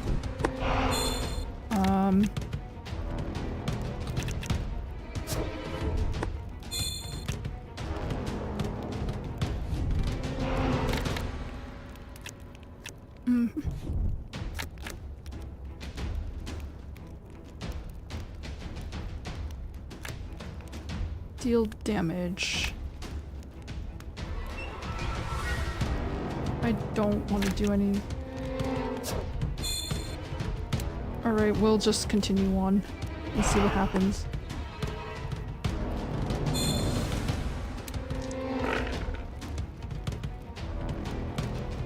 For every time actively dealing damage, restore HP. Okay. I guess we can deal damage, and that did not restore HP, but it's okay. We are good to go. We survived this set of zombies. There might be more zombies coming, so you and the man managed to breach their surrounding with your prowess in the beginning. However, as the night falls, you find your enemies pouring to the place like a flood, and you're finally exhausted. Bites inhaled too much miasma, and his condition is far worse than yours. Fierce coughs and pants slow down his actions, and soon a zombie's claw hits his chest, cutting a deep wound into his flesh. Your eyes grow red. You finish off the creatures before you with the quickest moves and run to his side. In the briefest moment when your eyes meet, you feel his look becomes the same as the gentle quarter in your dreams. However, he is dragged away by zombies the next moment, and all you can hear from that direction are tearing and chewing sounds. Tearing and chewing sounds. Ooh, that's not very delightful at all. My little quarter, please don't exert yourself so much if we meet in the next world. You collapse to the ground and give up your resistance. I am fond of the feeling of teasing you. An intense pain crawls up from your limbs, and you know this is your end. My god, this dragon really hates me. He's putting me through the gauntlet of all of these terrible illusions. Huh. Okay.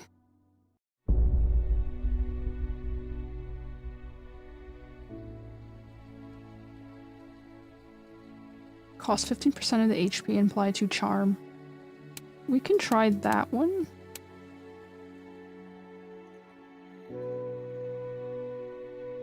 Hidden move. How do we figure... Yep. Next event. 让我看看。哟， See you again 居然窥 in... 见了这样的世界。 Well, what a novel world. It 想必已 must have 经超 exceeded 出 your 了你的认 knowledge. 知了吧？ Oh, this is pretty funny. Boss Jing? Hello, Boss Jing. What happened to you? She's wearing a corporate suit. Working in corporate China. Oh my god. You are brought back to yourself as an eager voice begins to speak at your side, drawing your attention to the dustless table in the conference room. A man is looking at you deferentially, as if he is expecting a response. His forehead is covered in sweat. You have never seen such a haircut on anyone's head. Boss Jing, I am Zhang Qi, and here is the full version of our 327 team's proposal. You could have read it for a long time. So, can you please reply to me now? Do you approve or disapprove of it? This man speaks respectfully, yet his voice is imperative. You notice much anxiety on his face. It seems that he grows impatient from your distraction just now. Pardon me, I didn't rest well last night. You rub your temples as you cast a look towards the document on the table. It is titled Report on Tiansui Group by Team 327 Top Secret, but your mind is totally blank about its contents. Master, you have approved Manager Zhang's proposal last night. Now you only need to express your approval. Who is speaking? Is he the little quarter? An odd decoration on your ear suddenly begins to speak. You understand the order in an instant, and put on a solemn look as you pretend to browse the document carefully. Then you nod at Zhang Qi, and hear many thanks from him before he takes his leave in satisfaction. Zhang Qi? A warm and reassuring feeling comes from your soft thigh, and you only realize a fact at this moment. Another man is crouching beside your legs under the broad table, and his action is humble and considerate, like a meek puppy. And what surprises you more is another fact. Though he wears a suit you have never seen, the man is still all too familiar. He is certainly Bai Zi. Damn, this guy still has long hair. He's like one of those guys who wears a bun. Or grows out his hair, wears a bun. Why is he on the floor though? That's so awkward. You stand up from a hurry and drag him out from under the table. Why do you look so strange, my quarter? And what did you call me just now?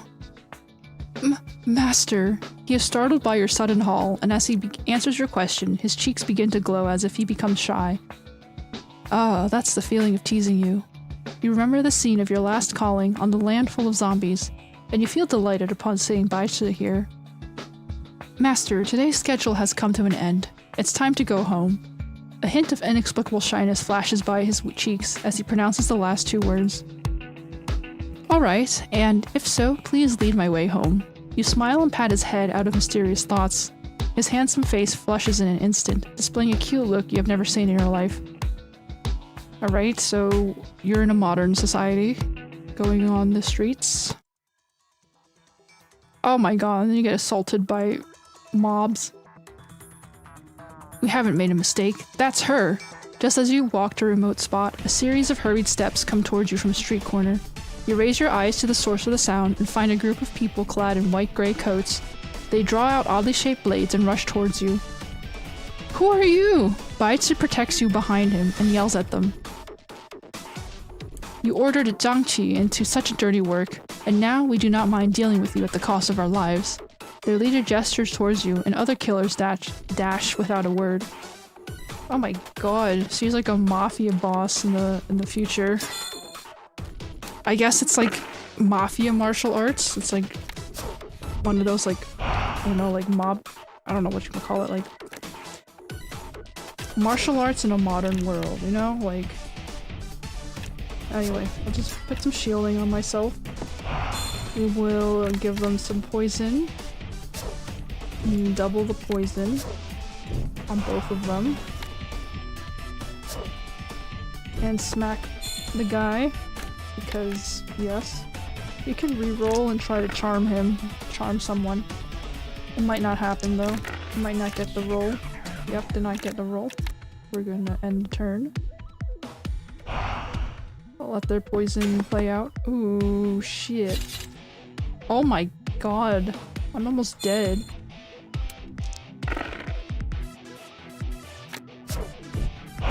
That's pretty bad. I might not have enough HP. Right? Like, I might die.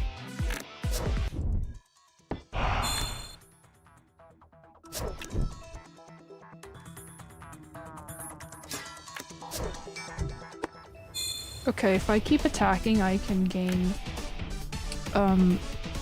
HP. For every time actively dealing damage, restore lost HP. I might have to charm this guy. We'll reroll. Why did I reroll? Okay. That's awkward. I need to reroll again, see if it works. Okay, I think it will be fine.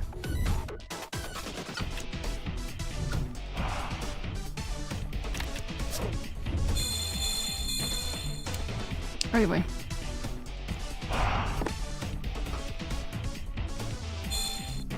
Okay.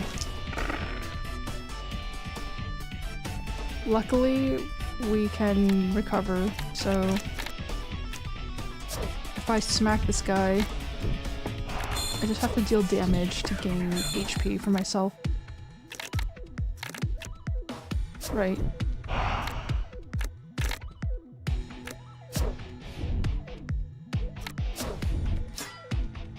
I just end the turn and let him die to his poison. So even in the modern world, you're a sneaky one, just poisoning everyone in your path who stands in your way, right? I mean, technically she's supposed to be a doctor, so that's kind of confusing. Their skills and weapons are totally unfamiliar to you. However, they fail to estimate your strength, and under your excellent prowess, their seemingly brutal moves are all solved after you spot their weaknesses. Soon the enemies fall down one by one. Bites also block many of their lethal strikes for you. Though you have witnessed many cruel scenes, you feel your heart broken in pain again upon seeing his body covered in blood. Master. You grasp his hands into yours and take him into your embrace. The lamp lights alongside the street dim down, yet a lamp at your side still sheds a warm light, enveloping you in a soft glow. Qingtao, I know. You wipe away your tears and look into the starry sky. I know that the roads I want to follow are bound to be full of blood and bitter partings. But all of these alternate realities are just sad. What you cherish is always there, remaining unshaken against twists and turns. Everything around you fades away like a flimsy foam. The dense darkness surrounds you again. The time here seems to be paused, yet the pain, the tears, the warmth and the coldness linger in your mind. They come with you from the world centuries later, leaving indelible impressions in your memory. And in an instant, you know why Fox Elder regarded your past in Long Yuan as illusory memories. So brief is a mortal's life, yet so endless are their desires. Qingtao emerges before you again. If you cannot fulfill a desire, and if you fulfill a desire that cannot be included in your life, you shall pay with your lifespan. And your future in this world is certain. Even if I put you anywhere in the endless flow of time, your end would never change. Qingtao pauses with these words. It only casts you a silent gaze, and you know what the beast said is right. But you choose to say no anyway. I have known it. I want to seize my fate, yet my end is predestined. You take a deep breath and gaze fearlessly into Qingtao's eyes with a tranquil look. But the freedom I am longing for is not the end of my fate's course. So, you will spend all of your life in an endless and meaningless pursuit, despite the results you can get. Qingtao seems to hear the funniest words. Its voice is brimming with a conspicuous irony. Pursuing a definite result is by itself meaningless, since no one knows what they want most from their birth. You are not irritated by its mocking voice, and Baichi's soft and beautiful face emerges in your mind again. The innermost desires can only be found by setting off into the unknown, again and again. I experienced the futures you displayed and found they all led to destruction and death. However, when I was facing the inevitable, the person I loved most always came to hold my hands from different eras, waiting for the end with me, together. Knowing that is enough. Qingtao hesitates at your words. It fails to find a new irony to use against you. Now, let me go. Your eyes glow with red flames. I am what I was. I am and I will be. I was the carefree physician in Longyuan and the dying fox under moonlight. I was the political tool picked by Qingqiu, and I am the royal consort in the Great Sway. I know who I am, not from this fair body. I come from the unforgettable memory of what I experienced in both reality and illusion, which you shall not take away. Oh, she's very brave. So this is her fighting against despair and hopelessness.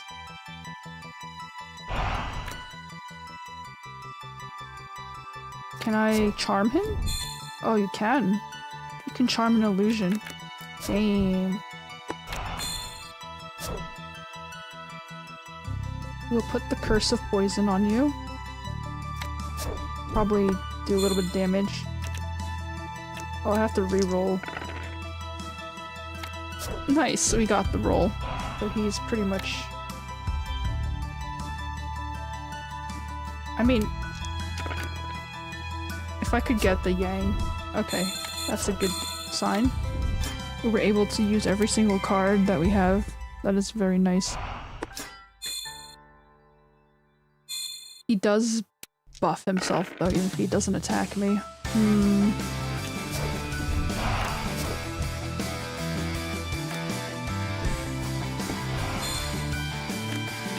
Okay. We can do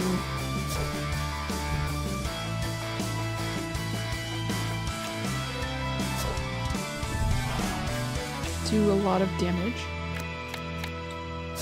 Give myself some shielding.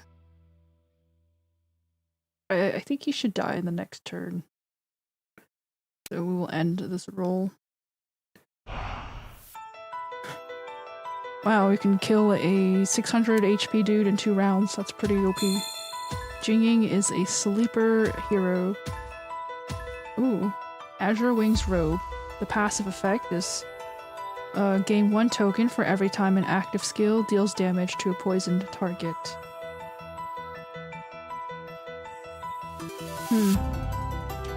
I like it, but then I'll have to break the set bonus of my current items, which I don't know if I want to do. A sudden wail. Your steps turn and weave into the last, most stunning dance, banishing Qingtao, as well as this dense darkness into nothingness. Before your eyes are blossoming red osmanthuses. The flowers give off a refreshing aroma, attracting graceful butterflies to their side. Here is Cloud Resort. The familiar building shines with a faint glow under the first rays of the sun. You look at its high, soaring eaves. There you hear the rustling of bamboo leaves and the notes of his guqing. The man smiles gently at you. At this moment, he's a deity riding on the morning glow, inviting you to his side from an era so distant from today. Your red robe sweeps on fallen petals as you walk gracefully to him amid the morning breeze and shining dews.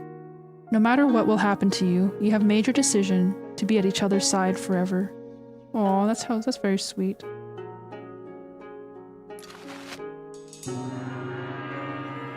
Ooh, so we finally finished these 6 characters' storylines, and the original guy is here. Right, the original protagonist that you were playing as. I think this is supposed to be the player, right? This is the player character, technically. Well, I'll have to save that for tomorrow. I've already been at it for about 3 hours. So, look forward to it, I guess, if anyone's watching. Thanks for hanging out. I hope you enjoyed my terrible voice acting, and... yeah, I was hoping I could, like, be more expressive, but sometimes I feel like when I'm doing the skill builds and stuff, I just get way too into it. You know.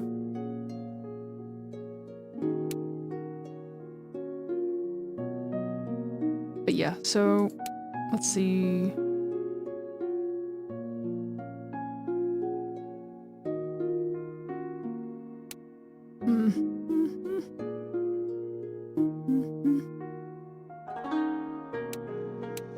Autumn Glory, Summer Lotus, Winter Aroma. Gain 1 revive, 2 reviving for every kind of buff gained from active skills. Gain 1 random die. Basic damage dealt. Ooh, you gain a token for every basic damage dealt. Deal 3 basic damage to a random target for every 1 kind of buff gained from active skills.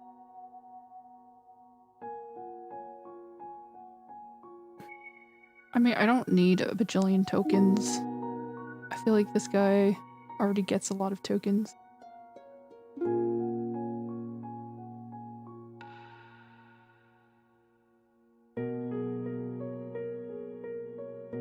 Gain 2 random die when you cast an active skill. Oh. You can get a lot of tokens. Gain 1 random die when you gain shield from active skills. It doesn't really like play well with the current build that I have, but we'll see.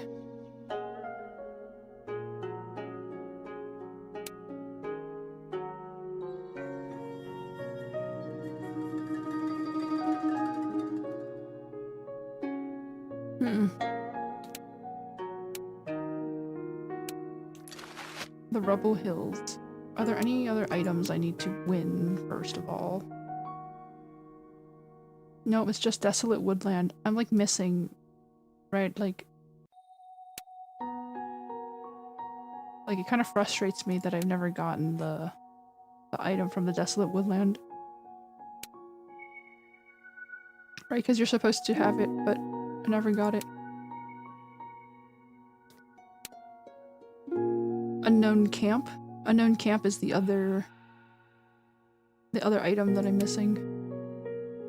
And White Swan Hat from the Swamp of Vermin. Like, it might just be random chance if you get them or not. Or maybe you have to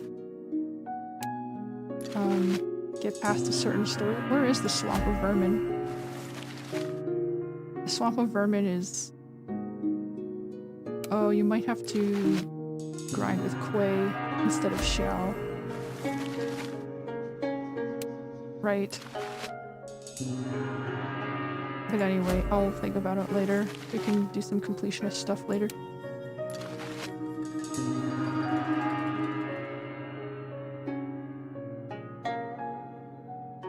Okay, well, that's the end. We've finished the prerequisite heroes, and now we have that final arc coming up. So yeah, I'll be signing off. Thanks for joining. Have a good day, or a good night.